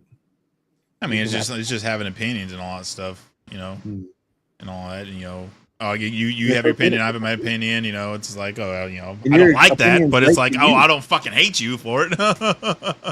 My opinion's right to me, your opinion's right to you. Yeah, and, it's like if I'm in the grocery store, I'm still gonna talk to you, even though I didn't like that opinion that you told me 2 days ago, so I'm still gonna say what's up, Yeah, if you can make that correlation in your head, like I can't like that guy because he drives a Ford. Yeah. But I guess that's a little too basic. I can't like that guy because oh no, there's people out there like that. the side of the ticket he votes on. Yeah. And that's the same as saying I can't like that guy because he likes onions and I don't. Yep. It's that fucking dumb. Yep. In my opinion. And there's so much of it out there now. It's just like I can't wrap my fucking head around it. You know, I even deal with it at work and also because we hired some younger. Work's the worst for sure. We hired a bunch of young people and all that stuff, and I'm just like, y'all's the way y'all's mind work is like so. I can't even understand it really to fucking wrap my hand around it, but it's just like, how do y'all think like that? You know, they're so they're really good at socializing, but they're horrible at socializing. If you get what I mean, you know, they have the internet, so they're socialized through that way, but one-on-one conversations or in groups and all that stuff, they're fucking horrible at it. Like they have the worst meter for knowing when to talk and not to talk. Yeah, exactly. Like I've always said, the best about me. As far as, no, kids in the workforce, not kids, but young men in the workforce, and I'm big on that because you know, going through the ranks and becoming a supervisor foreman, and being at the level that they're at now, and being the quiet kid, the kid that's learning, and then watching these kids come in with an opinion and having entitlement, and it's like just absorb it, man. You got a 65-year-old dude that's been working in the trade his whole life. You don't think he knows shit? Yeah, he knows a lot.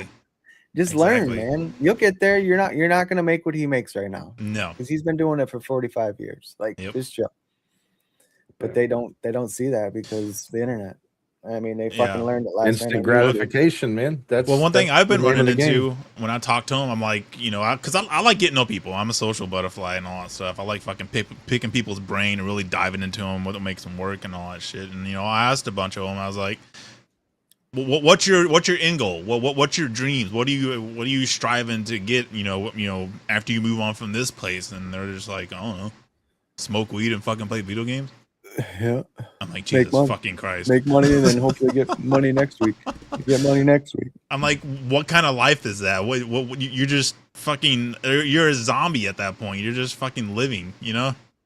It's just like I can't like what. I do have a long commute too, and it's like those drives to work, like that one interview question that everybody hates. Where do you see yourself in 5 years? It's like hit yourself with that every now and then. Like don't do it daily because it's not healthy, but hit yourself with that every 3 months. Right. And see where you're at 3 months ago. Have some kind of goals and aspirations and dreams and all that stuff in life that you want to pursue. If you don't, then why even here in the first place? I mean, I'm not talking like go kill yourself, but I'm just like, what are you doing? Especially in our trade, like in the blue collar end of it. Like I don't think I know anybody that's like in a position they are that other than the top tier people. Like anybody in the bottom end of the workforce is like, this is where I want to stay forever. Everybody, and I don't know if that ties back into ADHD, and because it's super prevalent blue collar for sure. Oh yeah. That are like this is kind of the stage I want to stay in. Right. And knowing that, like teaching these young guys like how to cook is, I think, so important. Oh yeah. Yeah, the crazy thing is ADHD is a superpower. What it has allowed me to do is in my life, right? So I was an IT recruiter in my early 20s in Austin, right? Like I didn't know anything. I was all self-taught, right? So I grab a hold of something like, oh, I want to learn to program this language. Dude, I would hyper focus on that shit, become I'm not a pro, right? You know what I mean? But become semi good at the subject, right? And then I'd be like, okay, I'm done with it. But what it's allowed me to do as time has gone on is, dude, I've done so much other things in my life. Learn some skills. Then I've been stuck in one hole, and sometimes it's hurt. Like I went to work for a moving company in Dallas one time, right? I've never done moving before in my life. Never worked for a moving company. Shit, I moved myself before, but I've never physically been like, hey, pay me and I'm going to move your ass, Yeah. So I don't know the first thing about it. But I had done door-to-door sales for 8 years, dude. I went in there. I sold them on the fact that I am the best salesman in the world. I can talk to anybody. I can train them on anything I don't know. Dude, before I knew it, I was in charge of all the movers and doing all the plans for the day and mapping out all the movers where they go. I'd never done this shit before. That is, I would say, my aptitudes as well. But that's also ADHD because I go home and I say, you know what? For me to survive, I got to fucking do this, dude. Yep. And I got to take over and I have to do this. And some people, they get in their head and they go, I'll never do it. Me, in my mind, it doesn't cross it because my mind flips on and goes, fuck it, dude, you're just going to learn it anyway. And there's nothing else that matters right now. Or there's You that know? little fucking peak of interest in it, and it fucking blooms Yeah, into for it. You know, sure. then you're just wrapped into it. That's what happened with streaming. Yeah. Yeah, That's how I got I started. think in streaming. the unknown more than anything, like Yeah. what's the outcome? What's the outcome? What's the outcome? What's the outcome? There's the outcome. Well, What's I think what's next? ADHD brains are curious brains, you know, Mhm. and they want to Straight learn up. too, you know, because we're always, our brains are always going. I mean, all three of us right now are probably thinking of 10 other things right now as we're talking. 100%, So And we're always it's, fucking going through something and working something Mhm. out. So it's just like, I learn this, learn that, learn this, learn that, and then before you know it, you know, you have 18,000 different skills under your belt. It's Yeah. hard to know when to stop, like when something's 100%. I struggle with that one too. Like, Yeah. you only can make something so good. You can simplify it as much as like brushing your teeth in the morning. Like, takes you 1 minute to brush your teeth. What does 3 minutes do? It doesn't benefit you anything. Yeah. Like, I struggle with that a lot. Putting too much effort into one thing, even though that one thing is as best as it's going to be. Yeah. Or finding that one thing where you're supposed to be at and stopping there. Or I let one thing be too Yeah. big, then it's not, like brushing your teeth. It only takes me 3 minutes, right? 2 Right. minutes. But I can, in my head, I can go, but no, I have to go in there. I have to turn on the light. I have to then turn on the water. And I go through every fucking step, excuse me, but you know, I go through every step that it's going to take me to get to brushing my teeth. And now I've sat here and thought about it for 10 minutes.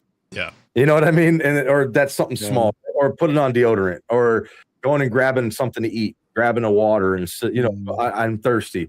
Okay, well, this is more important right now, so I'm not going to get up and go. You know what I mean? Like anything that you're doing, you could be locked into what you're doing, dude, and it can really harm you in that same sense. You know, like where Oh, you yeah. go, Don't you feel good after you brush your teeth though? Because you oh, dude, successfully done that task, and Yep. you put in your mind that was what you needed to do, and I feel good. I feel that way about anything. I feel more accomplished by small tasks, I think, because than it's I do by big accomplished, tasks. it's done. The big stuff, I feel like, fuck it. I don't care. It was supposed to happen. You know what I mean? I Yeah. feel like, but when I do something like mopping and sweeping my floor, right? It's like, hell yeah, I did it. Yeah, you smell that? That's a clean floor in here. You know what I mean, I right? think that's When- that's ownership of value in our brains though, because we can idolize the brushing our teeth to mopping the floor being the same on the same level, even though it took different amounts of Yeah. time and took different Yeah. amounts of, and that's hard. But I might Me miss too. something though. If I go and brush my teeth or mop the floor, or if I go start my laundry, I might miss something. And I definitely Yeah. can't miss anything. I don't know about y'all, but I can't. Like I get that way sometimes. Like I can't, and I'm not missing shit. Like nothing. I'm not, dude. By the time I've sat there, I didn't miss anything. But I'm like, I just can't miss whatever I'm watching, whatever I'm doing, whatever. I feel like I'm gonna miss out on something sometimes by doing something else. You know. Right. And that anxiety of missing a step, like, because sometimes, like, if I have like a bigger day, like I'll set my clothes out, or I'll make sure my, this is the chargers in the right spot, or my vitamins are in the right spot, or Mhm. my coffee's prepped, and I never do that. Like you get that anxiety, like I'm gonna miss something in the morning because my fucking brain don't work all the way all the time, and then you over prepare, and then you miss something anyway, and the day was fine. Yeah. But you'll never stop doing that. Routine is key for me. I have to have a Yeah. routine throughout my whole day. I have a routine and all that What stuff. does change do to y'all? So let's say if we were gonna start this podcast, right? And well, for me, because Ryyely didn't really have a plan, but for me, I still have always, even if there is not a plan, a scripted plan, I still have a plan, right? Yeah. You know what I mean? What I want to do, right? So if something throws a wrench in it, like Flames. Let's say if you were like, oh, dude, I got in home from work late. We got to start 10, 15 minutes early. It's Yeah. not that big of a deal, right? Yeah. Even in my head, I know it's not. But that change does something inside of my head, and it goes, well, what's next? What's next? What's Yeah. happening now? So like that with anything, like when we talked about that, like the internet going out, right? Like on live, you feel like, oh shit, now I fucked up. You know what I mean? Like something's wrong. And that little hiccup, a little change in something, a change in plans. Hey, we're gonna meet up at Chili's. Now let's meet up at Applebee's. That one change sometimes throws off the whole I fucking hate it thing. too, yeah. I don't It's know. just checking those boxes. I think it's because we have this list in our head of like how the events are going to occur, and then fucking naturally shit gets screwed up because that's life and life happens, and then that just knocks you out from your plan, and it cooks you. Yeah, and it could be something that doesn't matter.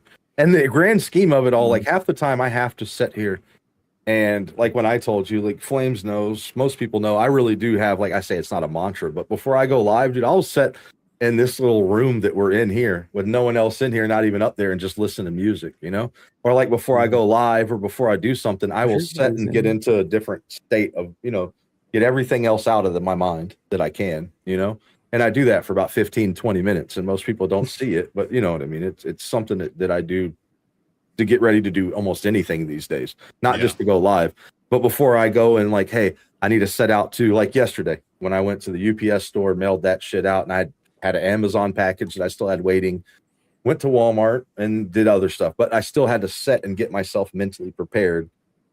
Like, okay, these are the tasks that you have to do. Nothing else. Your computer does not matter right now. You know what I mean? These are your tasks that are on hand. See, I'm the opposite. I just have to do it. If I start thinking about it, I'm not doing it. I have to clear my mind. Yeah. See, if I go start doing it, dude, I will sit there and that's when I come home with like 90 other Funkos, because I'll go to the bookstore on the way and be like, oh, I just look at this one, and none of them mean anything really. You know what I mean? Yeah, I was at the laundromat the other day, and it was kind of busy, and I just sat there and I was like, I'm not going in with all those people. I was like, fuck this shit. Now, if I would have just done it, I would have been fine. But I sat there and had to think about it, and then I just left. I always thought it was funny, like my main goal at the end of the night is like I have a certain time I want to be done, and I just want to turn everything off and like hang out with my wife. Like that's goal.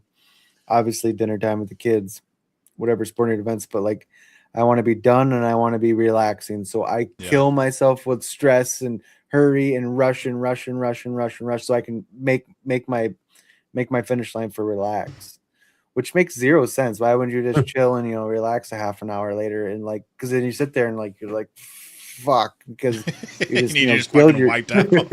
Yeah, you just totally just fried your system so you could deload. Or you feel like you missed something along the way, right? Or you feel like I did something half-assed. I know I did. Did I leave this door open? Did I forget to close the trash can? You're not relaxing. There is no relaxing going on. You totally let yourself down because you're like, okay, I'm not going to make my time crunch, so I'm just going to abandon this one little minute thing, whether it be set your fucking socks out for the next morning, and you just sit there like, I'm a failure because I didn't set my socks out. Like, shut up and just fucking watch your movie and chill, because I'll probably forget to wear socks tomorrow now. I could never. There's a few things. No, same. I can never fucking do that. They walk in and their boots aren't tied. It's like, how in the fuck did you make it to your truck? Because I couldn't walk out that door without my boots tied. Nope. That's nice. We had one guy say like, I'm not wearing socks, Jam. Like, how did be late? Be 2 minutes late. Be 1 minute late. How long? Put your fucking socks on, dog. Do I need to take you to Walmart? Do I need to take you to Walmart real quick? Because I don't want to be around you. And sometimes I'm like stupidly early to things. Yeah. Like, okay, if I had to be there at 8, and then I'll get there at 7. Like, stupid. Yeah. And just killed myself to get there an hour early. Yep. And I could have just coasted there and still been 15 minutes early. Still probably been the first fucking person there. Even though you're rushing and you're gonna be fucking early as fuck, and you still feel like you're gonna be late. Or like speeding.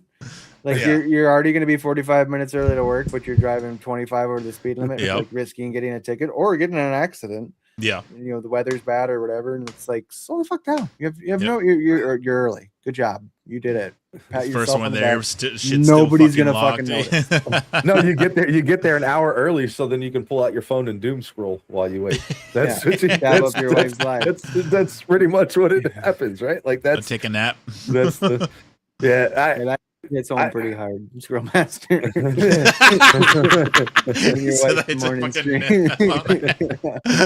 I could be in chat for an hour when I got chat about it. And then you go into work and you already fucking fried that fucking first hour. Like, why I'm so tired because you woke up 2 hours early for no fucking reason. And then you doom scrolled for a fucking hour. Right. Because you're not tired. Yeah, Yeah. right. It's midnight. And then you got an attitude at work because you fucking fucked yourself in the morning. So you're like, fuck everybody. My biggest one as like getting in the administrative end of my job is being the administrator on the phone, like, Yeah. at work. Like, okay, like you can't tell a kid to, get off your phone when you're on TikTok when you're fucking on TikTok. Yeah. Yep. I see Yeah, my it boss wasn't and really he'd be like, prevalent what are you doing on your 15. phone? I'm like, bitch, you're on your fucking phone right now. Shut up. Like, I don't give a fuck if it's for work or not. My old boss in the restaurant used to be like that when I was a kitchen manager. I would be like scrolling TikTok, or not TikTok then, you know what I mean? Like Facebook feed, whatever the hell it was, Yeah. right? Yeah. But I'd be back there. He would come back there to show me a clip of a video game. That's why he came back there, not to check on work, right? Yeah. But I'd be on my phone. He'd be like, what are you doing, man? Get off your phone, dude. Do some work. I'd be like, okay, so what did you need? Oh, I just wanted to show you. Have you seen this game? And I'm like, bro, are you fucking kidding me? So you come, and then even the cooks would get mad. They'd be like, how come you always mess with, how come you always mess with, well, my name's Rick. They'd be like, you got Rick over here, and you pull him aside and talk to him about video games and not us. I'm like, dude, it's not me doing this. All right. Like, I'll sit right here with you guys and look at my phone and laugh with y'all. He's the one that pulls me aside, that I'm in trouble now because I was on my phone. I wasn't talking on it. I wasn't doing it. You know what I mean? But yeah, it's the same. That was an interesting time. I worked with my boss, my old GM at the restaurant, played video games with us. And one of the bartenders took, Brian, don't you, Flames? I think you know Brian. Oh, yeah. But Brian took acid one night. And on Ark Survival Evolved with the dinosaurs, moved all of our GM's dinosaurs and didn't know that he was doing it. And when he got to work the next day, he got threatened to get fired for a video game. But yet, like, we can't be on our phones, right? Like, he's like, I don't remember this. He's like, you were whistling "Follow All" everywhere, and I was yelling at you to stop, and you weren't stopping. And I'm just sitting over there in the corner laughing, like, dude, if this guy loses his job for a video game, this will be the first time for this. That'd be fucking awesome. Some fucking next employer calls. Why were you fired? I played video games with this guy, and he fucking fucked us over on the game. Well, I don't know if he took some kind of. We called your reference here. He said something about. He took some kind of mushrooms or something, dude, and it had him like hallucinating. And so, like the dinosaurs, it's a dinosaur game, right? He just starts running around in the trees and shit with the visuals, I guess, from whatever drug he took, but doesn't realize he has all of our GM's dinosaurs following him. That he spent days and hours and days doing this shit, and he spread them all over the map. And we get to work, and he's like, "Hey, Brian, I need to talk to you." And our office in this restaurant didn't have a door on it, right? So it was like out by the kitchen. And so I'm back there in the fucking freezer acting like I'm putting up shit with the door open, listening, and I hear him. He's like, "So what were you thinking when you did this, dude?" And I'm like, "No, are we at work right now, or are we?" Your numbers are great, but quit fucking moving our shit. Yeah, dude. And I've never heard. So he's like, I'm gonna have to write you up on this. Yeah, dude. He was literally. I heard him. He's like, dude, I want to fire you. I'm almost gonna fire you for this. And Brian's like, dude, like, sorry, like, my bad, man. He's like, well, get out there and get back to work. And I'm like, oh my god, bro, this shit. That's I'm not playing games with this guy at all. But yeah, I remember those times just going to work and your highlight of your days with the stories were with the boys and yeah. Zero stress, and I miss that shit for sure. Back in the day, was no social media, fucking being at work and shit. Dude, or playing the game. Yeah. Well, what's funny is I think about that. Now it goes, I guess, the same thing. We were talking about shoes. I work at home, right? Yeah. So I work at home. The socialization I get is on the phone, talking to people, right? Or talking to y'all, doing this, going online. I go out to restaurants and stuff, and I do talk to people, but I guess at my age, when I moved here from Texas, I've kind of removed myself from like hanging out with a bunch of people all the time. Like, I'll go to the bar and I'll sit next to a guy and have a great conversation. Yeah. But I won't be like, hey man, let's hang out next week, because I probably won't be there for another month. You know what I mean? Like, so I still get out, but it's like, that's to me is like the thing that I miss from going to a job like that, and now I feel like even when we get older, we can't talk about those things because it's like a stigma in the workforce, right? Like, we're older now. We got to talk about family. Yeah. We got to talk about breadwinning and what we're doing to better ourselves. Not about your tenure. Yeah. Not about and just in general, like, what did you do? Yeah, I remember going to work and people talking about, dude, last night, bro, some random person. I met him. We went and did this and hung out and had a crazy time doing this. Dude, you ever seen this restaurant? Now you go to work and it's more like, hey, you seen this video? Or you talk to them and they're like, so what are your kids? And I'm not saying kids are bad. You know what I mean? But like, it's more about, so when's the new fence going up at the house? You know what I mean? Our whole conversation has changed from like the fun times that we've had and sharing life experiences sometimes to some stressful ass shit all the time when we talk. How are the bills going? How's the work going? How's this going? Instead of the fun times that we used to have. You know what I mean? I don't know. Yeah, but if you think of it as like the fresh ears version, like when you meet that guy for the first time, he hasn't heard any of your stories ever. And when you get working with the same, say you work with the same guy for 5 years, you only have current events at that point. That's true too. And we're not young and dumb anymore too. Especially for like, because it's the telework, work from home thing so prevalent. Like my wife does it too. Like just set out whether I think it's important at least one day a week to touch grass. Yeah. Put yourself out in that environment one day a week. I mean, you can't hermit in the house for weeks on end. It's not healthy. Yeah.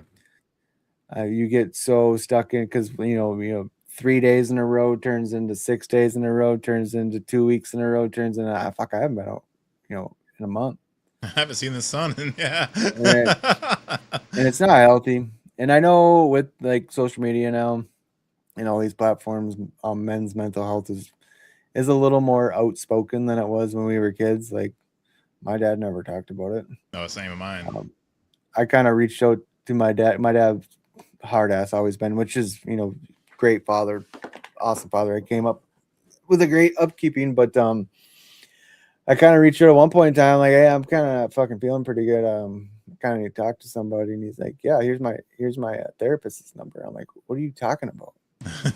Yeah, I talk to somebody a couple times a month. Wait, where was this when we were kids? Right, and he's like, yeah, I've been doing it for years. Yeah, it really helped me because his struggle was when he retired, self-worth type shit. Yeah, he didn't have a job. He still had retirement money coming in, but he didn't really feel like he had a purpose, had an identity, and all that.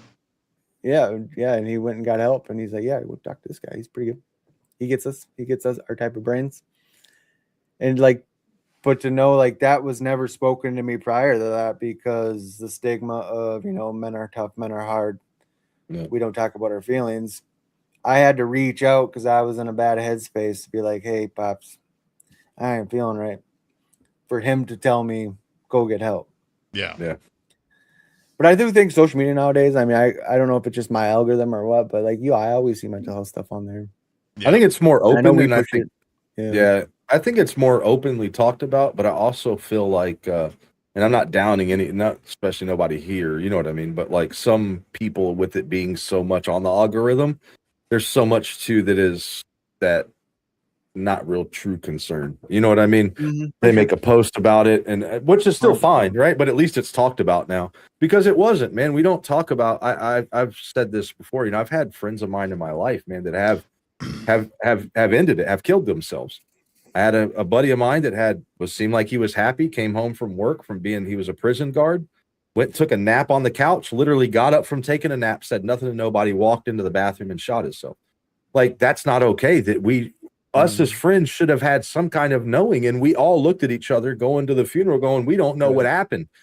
That's not okay. You know what I mean? Like we should be, and we think we're close, but that doesn't mean that we are. You know what I'm saying? Like we can be close. My experience too is that it's always the buddies that you didn't see coming. It's always the one that's seen the happiest. Yeah, for sure. That put on the biggest mask, and and I do think you got to be careful if you are down in the dumps and you reach out and a buddy said, not talks you out of it, but like just talks to you about your feelings, whatever, and it gives you that dopamine kick. I feel better now. I reached out. I feel good. I get down in the dumps again. I do that again, the same situation. I do that 2-3 times in a row. I keep getting that dopamine fix of feeling better. Having that self-awareness, do you feel bad or are you reaching out for engagement now? Because every time you talk to this certain person, you feel better. It might be a mental thing for you that it's hard to say because you never want to negate somebody from reaching out when they're feeling bad. Like that's the first thing you should do. But maybe get in your head a little bit like, okay, I'm reaching out because my brain's telling me I want to feel good, so I'm reaching out instead of I need to reach out. So don't never use that as a crutch because you could, like, if somebody reaches out to me and I talk them off a ledge, which doesn't happen. I just usually reach out and tell somebody there was something. Reach out to me about the football game. Reach out to me about the Fortnite. Reach out to me about anything. If you need that one-on-one talk to feel good, have that one-on-one talk. Don't make it about I'm in a bad spot. And if you feel like you don't want to reach out, that's the time to reach out. For like sure. When you feel like you don't want the help and all that stuff, that's the major time to start. And there's nothing wrong with telling somebody either, hey man, I want to just shoot the shit with you for a minute because I feel better when I talk to you. Because being lonely is a real thing. There's nothing wrong with telling somebody that. I don't have to then tell you, oh man, I'm having a bad day. You know, it can be anything. It can be anything. I just need someone to fucking yell at or fucking cuss the fuck out or just be honest about what you whatever, need. you know? Yeah, for sure. Or I have this, I have this shit in my head that, I don't know if it makes sense because how many times have you, like I use a lot of like analogies of, husband and wife stuff. Like there's been times where I've been, so mad at my wife over something. I built it up, and then I finally told her why I was mad. I said it out loud. I'm like, that was fucking dumb. Yeah. That was not something to be mad about because I physically said it out loud. As I was saying it, my brain processed it and realized that wasn't actually a thing. Yeah. It happens way too much. But that's why like we're open now. Like if shit's on your mind, get it out. Because when you get it out, and it doesn't even have to be a negative thing. No. Like one of our Discord calls, I had a generational ideology thing over my grandpa that it was just burning on me in my head, like because my grandpa was older, so the generation he was in, their views on race was different, their views on women were different. I'm like, man, that makes him a bad person, right? But when I spoke it out loud in front of my friends, I'm like, okay, I can understand what it is. I can understand what that is as a whole by speaking it out loud, because especially our brains, we got your voice in your brains talking 5,000 times faster than your voice out loud. So just bouncing it off of somebody. And a lot of times, like if I can't bounce the shit that I'm bouncing off right now, some of my guys at work. Yeah. Our monologues in our head are 10,000 times louder than people that have normal monologues. You do know that not everybody does have a monologue in there. Yeah, that's what I was getting at. You do know that, right? Yeah. No, that's great. Yeah, they don't, bro. Yeah. I'm not joking. We've had this guy, like they don't. I think what type of people? I think Iron was one of them. Said he doesn't hear himself inside of his head. I'm not joking. Stop it. There's a bunch of people, dude. No, this is a real thing. Some people at work that I work with. My head never shuts up. So my buddy Paul, like I hear play by play in my fucking head, and he's like, I don't have that voice, dude. There literally is these people, and they say they're NPCs, right? I'm not going down that road, but that's another whole take. But there is a bunch of people that don't hear the same things we hear in our fucking head, dude. I rehearse what I'm going to say 50 times before I say it. Yeah, in my head. Exactly. Oh, and 5 other things. Yeah. Right. Like, and fuck they don't hear time it comes out. They don't hear that. They don't hear that. They don't. Like as we're doing this podcast, I thought about like Big Ange. How is tea made? And I was like another thought process. I was like, what if they took this and they separated it into halves and just stupid shit. Yeah. Like I think anxiety is so important though. I told myself 10 times. Like his lights. You know what I mean? Like, I got anxiety. I need to take something down to level me out. Take something to level me out. Take something to level me. Anxiety is a sense just like fucking hearing, tasting, and smelling. You're supposed to have anxiety. Yep. You're supposed to be worried that the lights are going to turn out because the electric bill's not paid. Yep. You're supposed to be worried about your kids going to school. You're supposed to be, wondering what the weather is going to be tomorrow. That's a feeling. It's a good anxiety. Negative anxiety is there for a reason because something's reflecting on your life that you need to change. Yep. So I saw a guy that took some ADHD, like a medication for ADHD, right, for this first time, right, and he starts crying in the car. And he's like, the guy who's sitting next to him is like, what's going on, man? He's like, dude, it's fucking quiet. What is going on? I've never heard this before.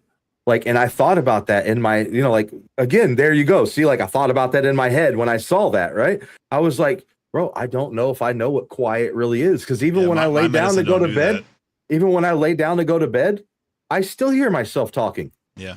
All the time. Every time I think something, I fucking hear it. I can only fall asleep if I put myself in a scenario. I don't know if you guys do that, but like if I'm restless, I have to do a task in my brain and I start a project, whatever.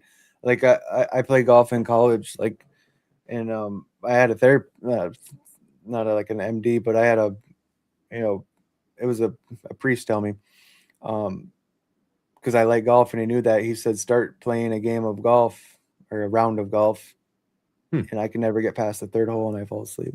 Yeah, I go to a specific golf course in my head and I go swing by swing and out like a light. That's how I got into lucid dreaming. I don't know if you know what that is. I want to talk more about lucid dreaming. But that's how I got into that was because of settling my mind, right? Yep, so lucid dreaming is putting your body to sleep, but keeping your mind somewhat coherent, right? So I figured if I could learn to do that, right, that I was then getting sleep. You know what I'm saying?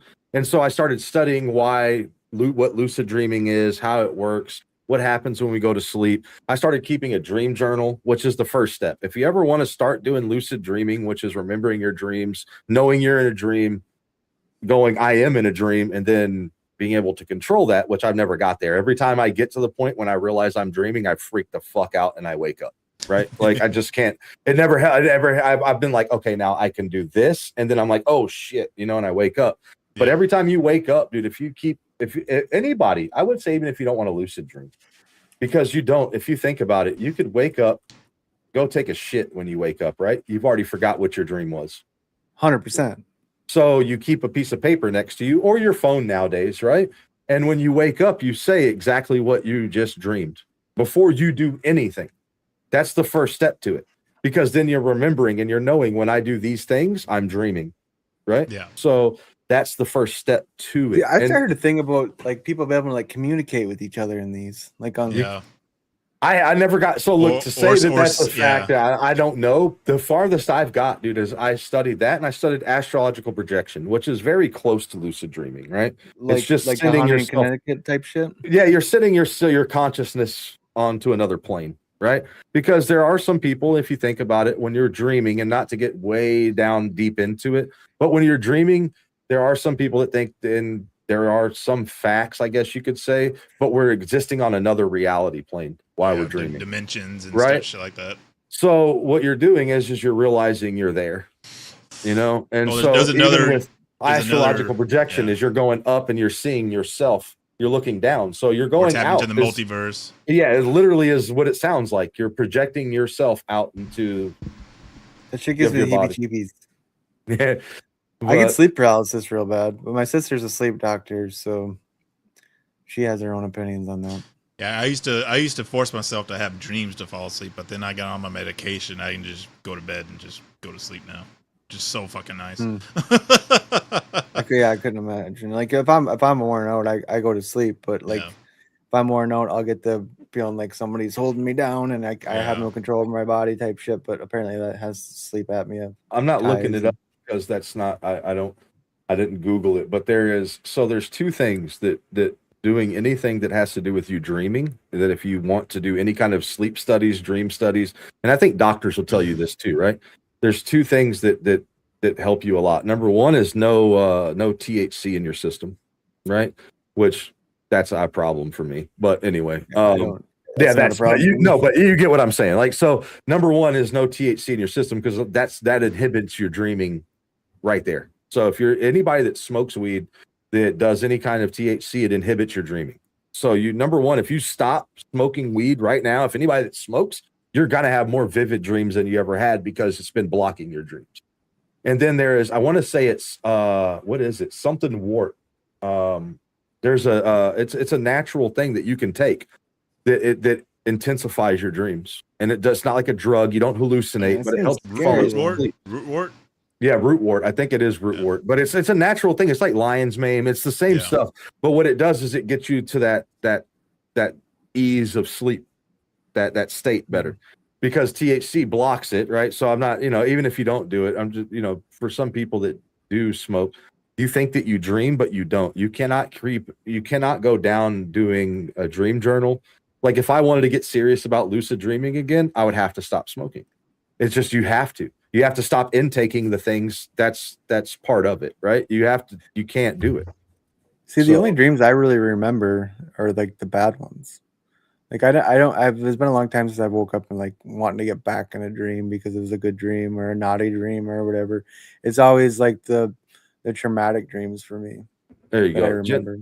Jen said it. St. John's wort. There you go. It's something you've heard of a bunch of times. Like I said, there's nothing crazy about it. It doesn't make you fucking hallucinate. You don't get crazy off of it. It's nothing like that, dude. It eases you and you get into that state better. Because a lot of us, we don't realize, even when you don't drink, you don't do anything wrong, we don't get REM sleep, dude. Yeah. The amount of REM sleep that you get, that we should get, we needed 8 hours of sleep when we were babies, right? Or growing. We don't need that amount of sleep now at our age. How much REM sleep do we need? We need it 4 hours, 5 hours. If you can get into REM sleep, you're done for 24 hours.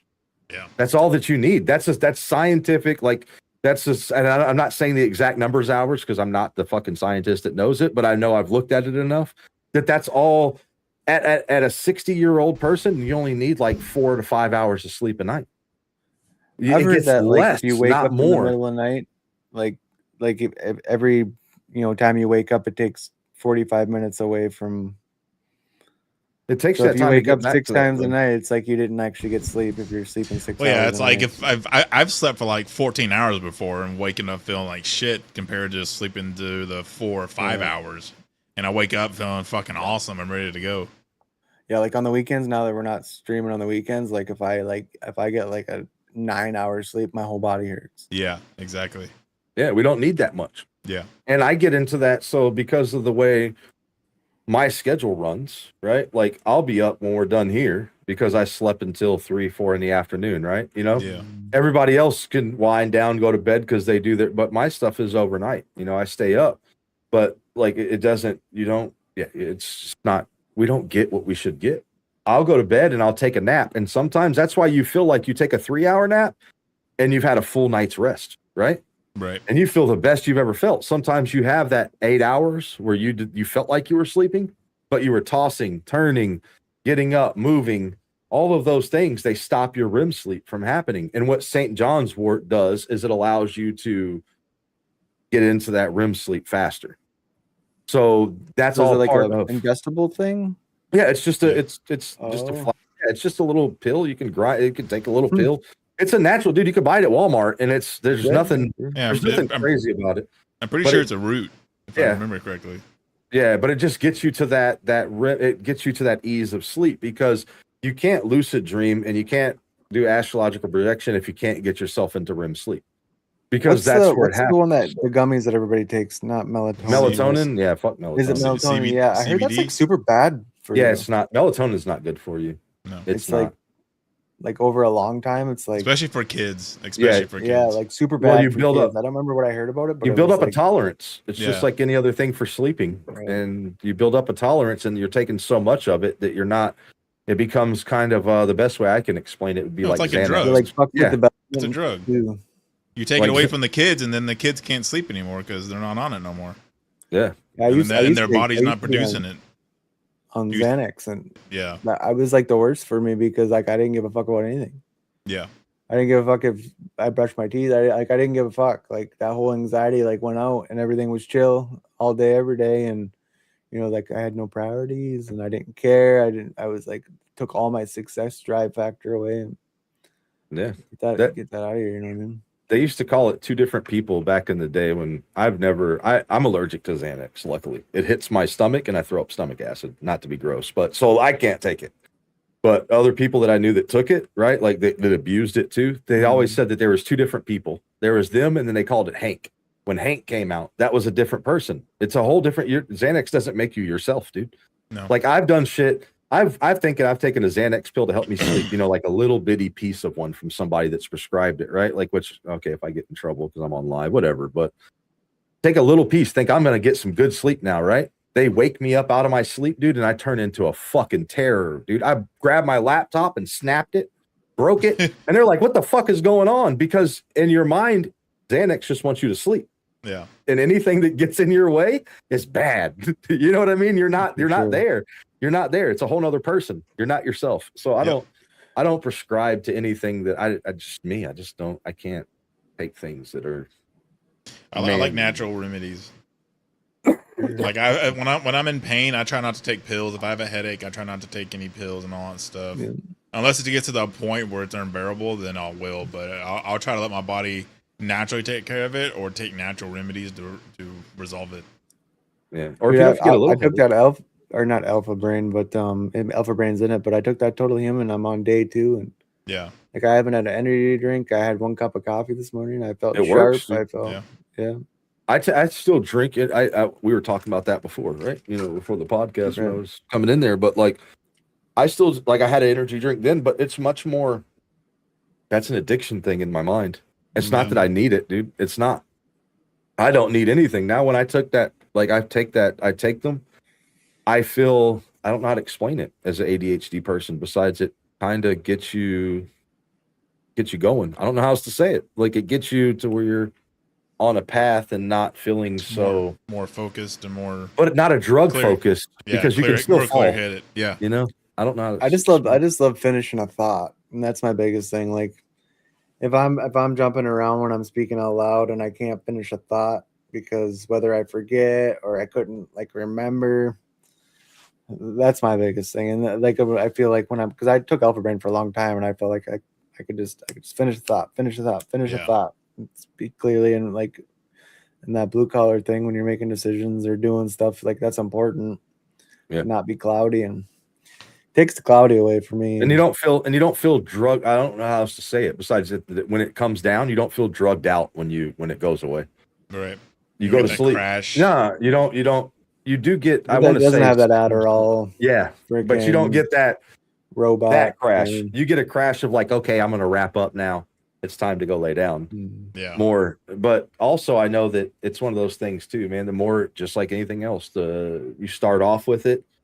What's more important is you keep taking it because you're going to feel the effects immediately from it, right? Yeah. And they're going to be profound effects because you haven't been doing it again. Right. The problem becomes after that. Metabolized too. Yeah. Well, it's like me with I cut out all caffeine. I don't drink energy drinks anymore and all that stuff in the morning. I don't drink coffee. I may have a coffee every once in a while, but that's like more pure than all the chemicals and the energy drinks and shit. But me being off of caffeine has helped me so much, whether it's in my mind and my body and all that. Yeah, definitely. I was at that point where I feel like I got to make a change. Yeah. But like we want to do all these things. We want to do all these hacks. Take the the Total Human or take the L-creatine and it's like fast food 4 days a week. Yeah. Also always that you're doing this, then you do this, and you do this, and you do this, and you fall back down, and you just repeat it over and over. And there is no shortcut. That's I think that's one thing we get caught up on too with a lot of things is.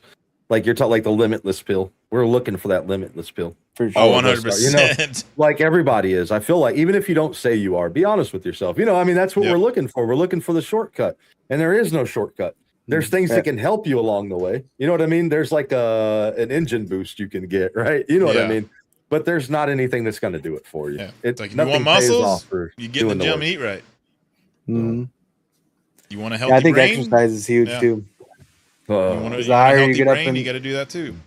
The higher you get up in the ladder in the blue collar world, the less physical effort you're putting in, and and then it comes at you like a hurricane, putting on weight, and whether it be more stress in in your mind and less stress on your body, and fucking chips and energy drinks and even tonight I haven't had an energy drink in 2 weeks, but I sat down in my streaming chair and I just open one. I got a Red Bull for you.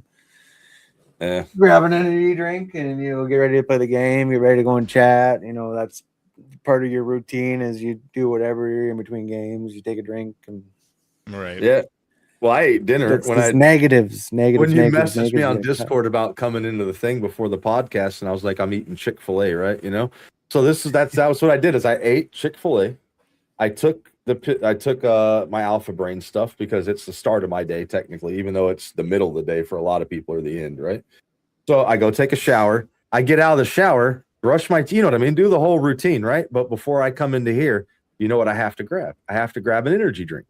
The same thing. So I set it down here knowing, well, I just took fucking Alpha Brain. I'm not going to have a problem with energy. You know what I mean? Like focused energy. But why do I need more? It's not, it's to me, it's a habit and an addiction. Yeah. It's the same with these. Like I guarantee somebody could take this and switch it for one with 0 nicotine in it. And just the oral fixation of it would get me through the day tomorrow. Mm-hmm. Maybe I'd have a headache and I didn't know why. But the sucking on a vape, would give me the fix that I need. Bro, I went to the doctor, right? And it's because I was sick. It's when I was sick when doing all those fucking a week ago. But I went to the doctor and like your blood pressure's high and all that stuff.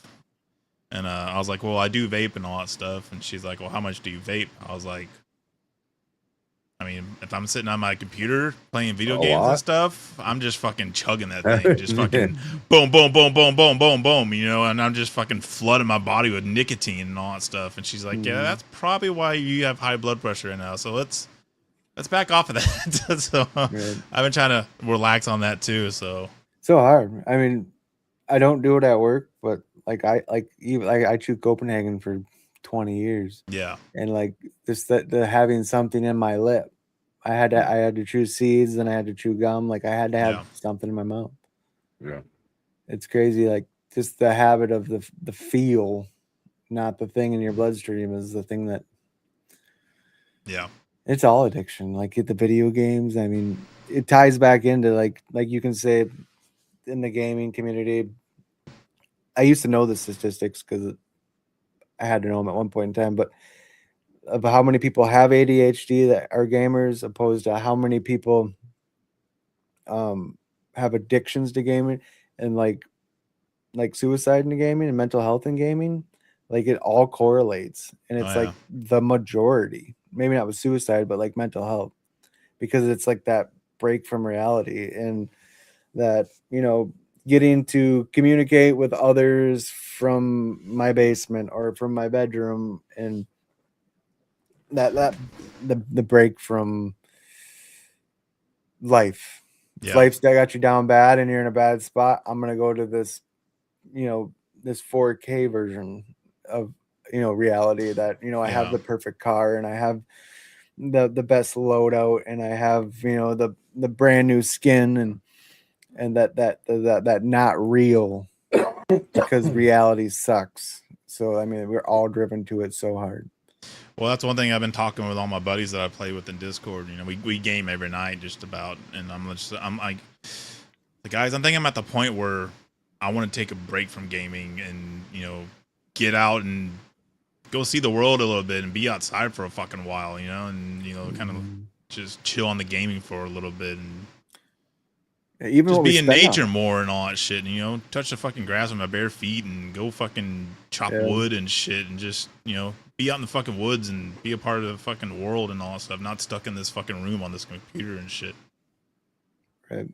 Like when you're sitting at your son's basketball game and you're thinking about that clip that you can make, and or you're making your PC payment and you're like, oh, that, you know, could have went away this weekend with that money, and it's all shit like that, like that those reality checks that kind of like we could have gone see the world, and, you know, and fucking gone see something that's monumental in the world now that everybody else gets to see and all that shit. So, but I sit here in like this moment with you two, and like two people I met through the internet, and like would never had that.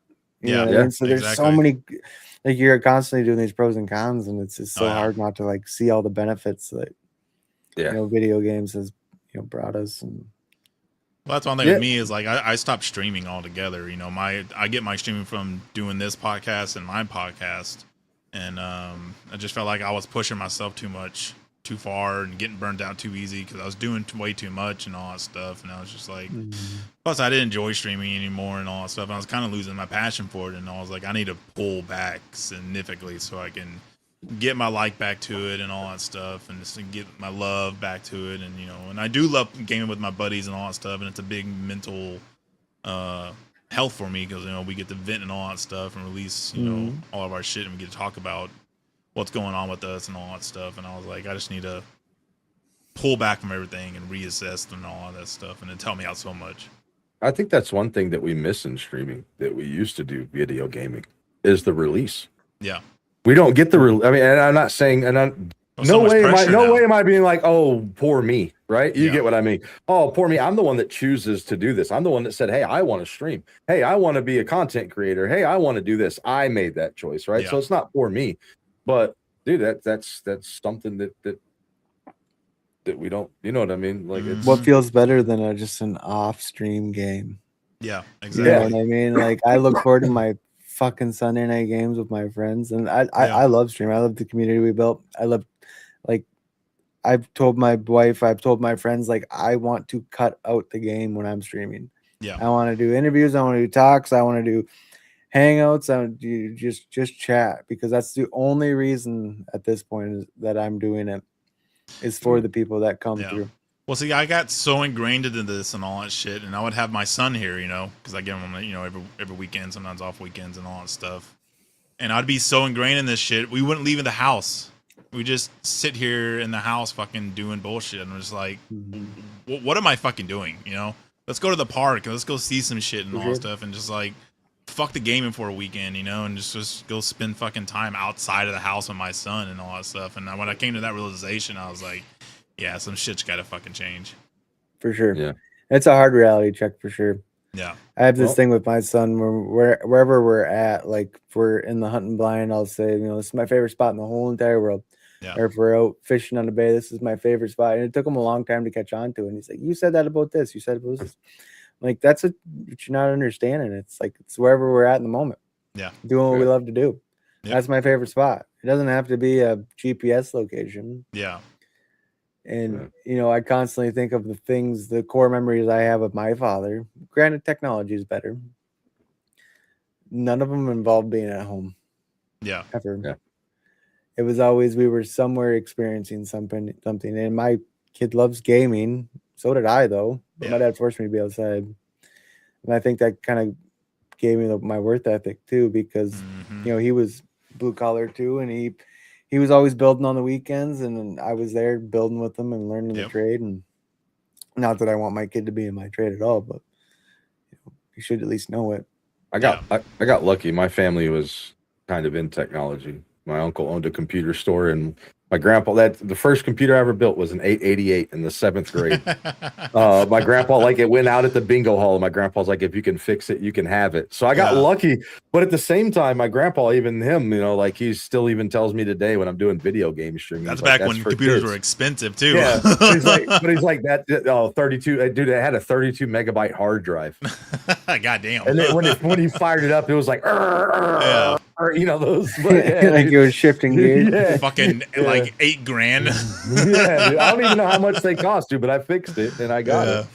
But yeah, dude, I still heard that, you know what I mean? I still got out, dude. I played sports, you know what I mean? Like, I was in Little League baseball and football. I played football all the way through high school, you know what I mean? And some a little on, and you know what I mean? All those different things.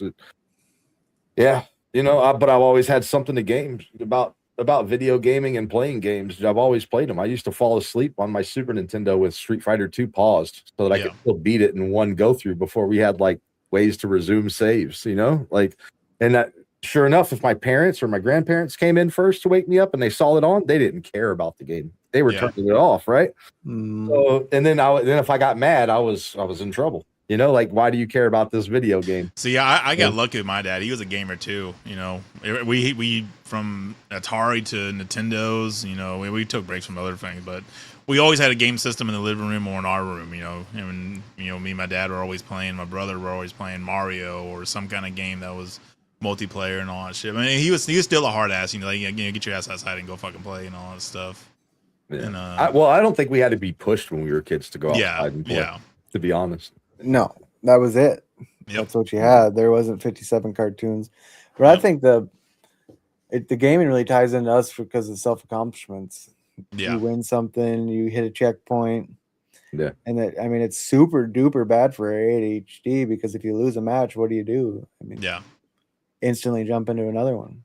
Yeah. I mean, like, look, I don't know if you guys, how much you guys play Fortnite, but like when you lose, you're spectating the guy that's still in the game while the next game loads. Yeah. Mm. It's constant satisfaction. And especially if you're on the 7th losing streak, and it's just like, God damn. And then you see the guy win that you're spectating. Yeah. The famous LGs and play 3 more games. I mean, yeah. And then you're up to fucking 4 o'clock in the morning. Yeah. Gotta be work at 6. Well, I hate to cut it, but we hit over the 2.5 or the 2 hour mark. You know, we tried to keep it there. But I'm going to ask you to leave. Here's if you guys want a screenshot. I know there's, you know, if you guys are rewatching it, whatever. There's well, you said that ties to your merch and to the taco shop. Yeah, it's a website. Taco Squad merch. That's Angie's. That's mine. It's all of our plats. It's merch. And then what would you on the way out, man? It's been a lot of fun, man. I know I really enjoyed it, dude. You know, it'd be nice to have you come back sometimes. Video games forever. Roy, I love having Roy fucking jumps in at the end and screams video games forever. Fucking Roy. Doesn't say a word the whole time. Jumps in at the end and says video games forever. Are you firing up the farm or not? That's his next. I don't ever see myself stop playing. But yeah, same. I always play. What would you give somebody? We ask them at the end. You know, what would you give somebody that, let's say somebody's going to watch this and they're thinking about starting streaming, right? What's one piece of advice you would give to somebody that's starting off at where you've been at? Only put into it what you want to get out of it. I do think burnout's real, and you gotta have a little bit of self-awareness on, you know, okay, if I'm putting 20 hours a day into it, am I putting out good content? I do think you got to know your benchmarks and you got to know your peaks. That's with anything though. Yep, for sure. And I definitely agree that correlates with like everything in life. Like, be the streamer you want to watch. And I think it's most importantly to be yourself, because it's really, really, really hard to keep a fake going on for a long time. People do it. People are successful for it. We watch Hollywood movies all the time. That's not really the people you're watching, if that's content you want to go. But if you can't watch your full stream without, you know, your tummy hurting, maybe try changing your content. Play the game you love too. Don't play a game because it's hot on the FYP right now. Yep. Play what you want to play. You ain't loving your game. Hell yeah. It was a lot of fun, man. I know it's great conversation. I love talks like this, guys. Oh, dude, it's cool, man. Like that's what I love about doing this. And you know, every time I feel like there's not, and I'm not, you know, but most people when they come on here at the end, dude, it's like I try to watch it now so we don't get too, you know what I mean, too far gone, because it will. But like there's always something else to talk about. It seems like when you actually talk about stuff versus just some bullshit. You know what I mean? So, and honestly, I feel better when I get off here and we talked, and also because I love having deep conversations about shit, and you know, having, you know, real conversations. Not the, you know, I mean, having the bullshit throughout the day is good too, but having some real deep conversations that are meaningful and, you know, really picking your brain and all that stuff. I love that stuff. Something fun, man. And it's healthy for you too. Yeah, and it's something you can always look back on, and like we've talked about before, you know, when our ideas change, because we are evolving humans, right? We're not staying the same. Yeah. And you look back on content from like when we first started. Flames, you know, I was thinking about this, and I know we're wrapping up, but we've almost been doing this podcast for almost a year, right? Or maybe a little over a year. Yeah. And to look back at the first time we did the first podcast and to watch even in the content, like you were talking about, Ryyely, you know what I mean? To watch the transformation in a positive way. It's always fun. People have the stigma that you're in the pride that you can't have change. And like we talk about generational ideology, and it's easier for your dad to pass on what he thought he should have done better than to do better himself at it. Yeah. And as creators, we are the fathers, we are the teachers.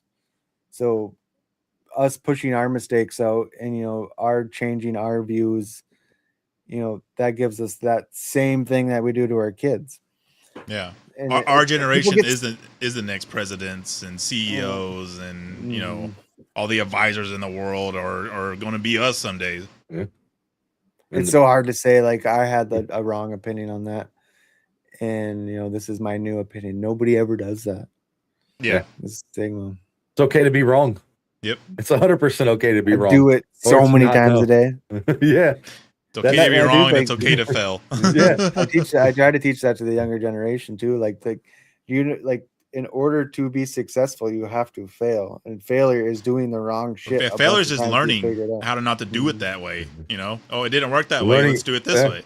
Learning from a You mistake. see these kids that come out to ask you how to do it after the first time failing, and all they had to do was fail 2 or 3 more times and learn how to do it themselves, and that's going to be more impactful and look going to back hit on them it harder. And you won't forget it that way. I feel like when you learn won't from forget your it. own failures, and it makes you humble too. It humbles the Yeah. fuck out of you and keeps you true to yourself. And And it teaches so much about yourself. But it was a blast, dude. I'd love to have you back sometime, man. So are y'all doing it or not? Because I'm just gonna create. There's not a whole lot of people left in here, I but think I'm we're gonna make a new page, and so it's because both of our pages have gaming content on it. Yeah. Are y'all doing a podcast too? Yeah, let's talk Yeah, about it. it's not gonna be. Yeah, it's not gonna be like a scheduled thing. It's just gonna be whenever we have shit. That's cool, man. I think dude, I'm a big believer, and I didn't think about this. Well, if y'all want to collab, hit us up. Yeah, when Flames first invited me to do this, dude, I was like, okay, it's a podcast, dude.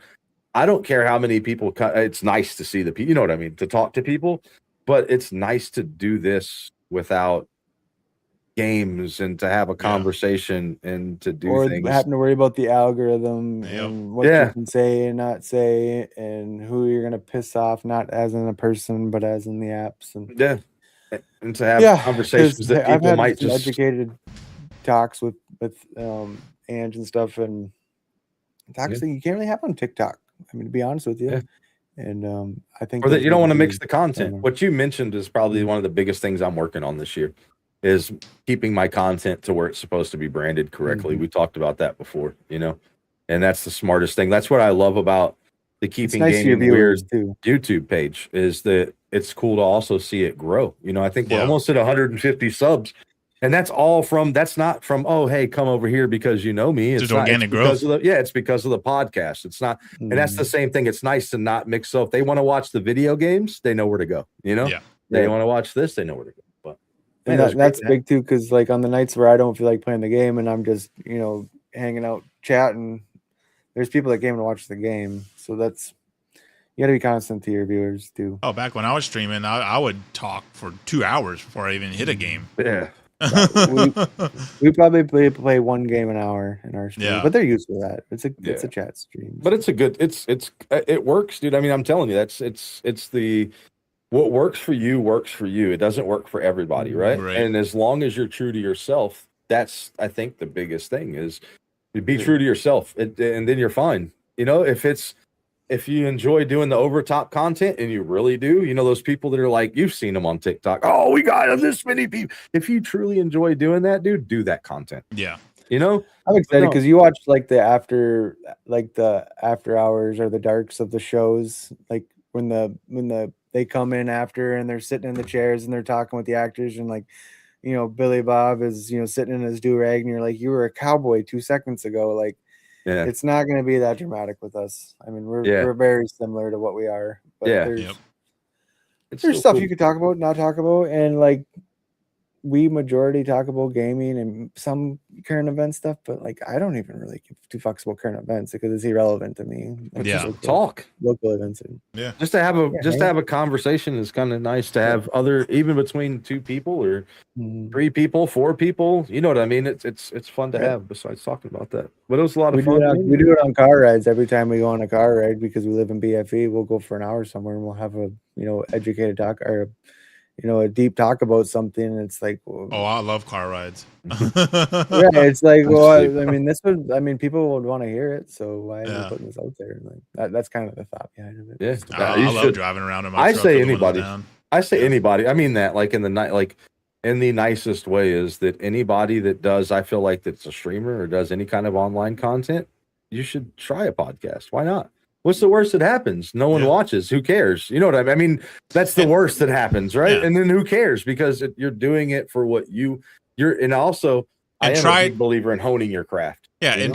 try the podcast the way you want to, not in the general sense of I gotta do the stigma podcast. It's like nah, do it how you fucking want to. If you want to put it on the road and you want to fucking drive in your truck and talk, then that's how you're gonna do it. If you want And I think that'd be a good Yeah. indicator whether you can be a streamer or not. Because Yeah. there's a lot of people that hit the button that probably shouldn't.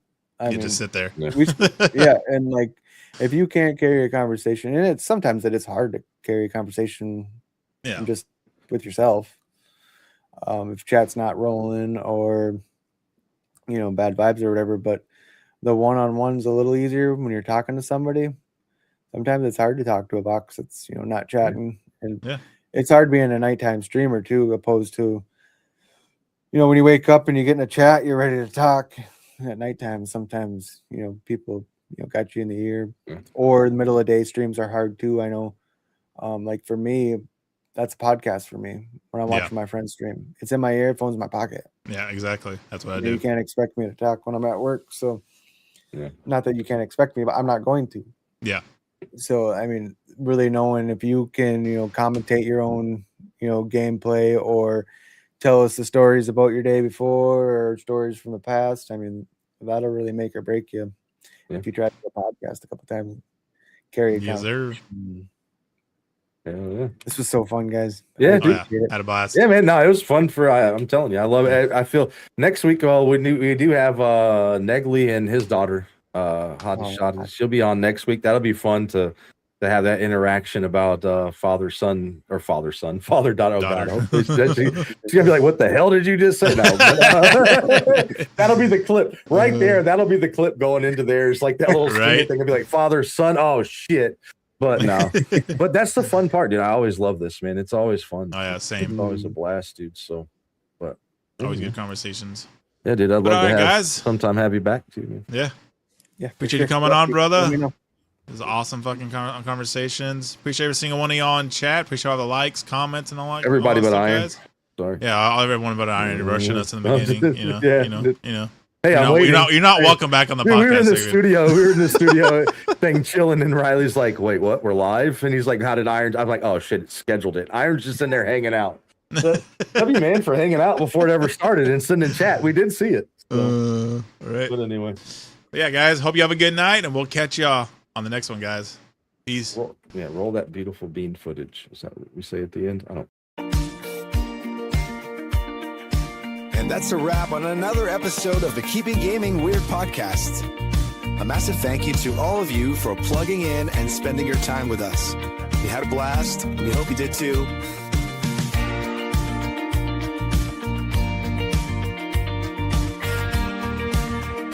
If you enjoyed the ride, do us a huge favor.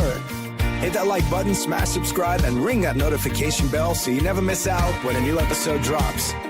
It's the best way to support the show and keep the weirdness coming.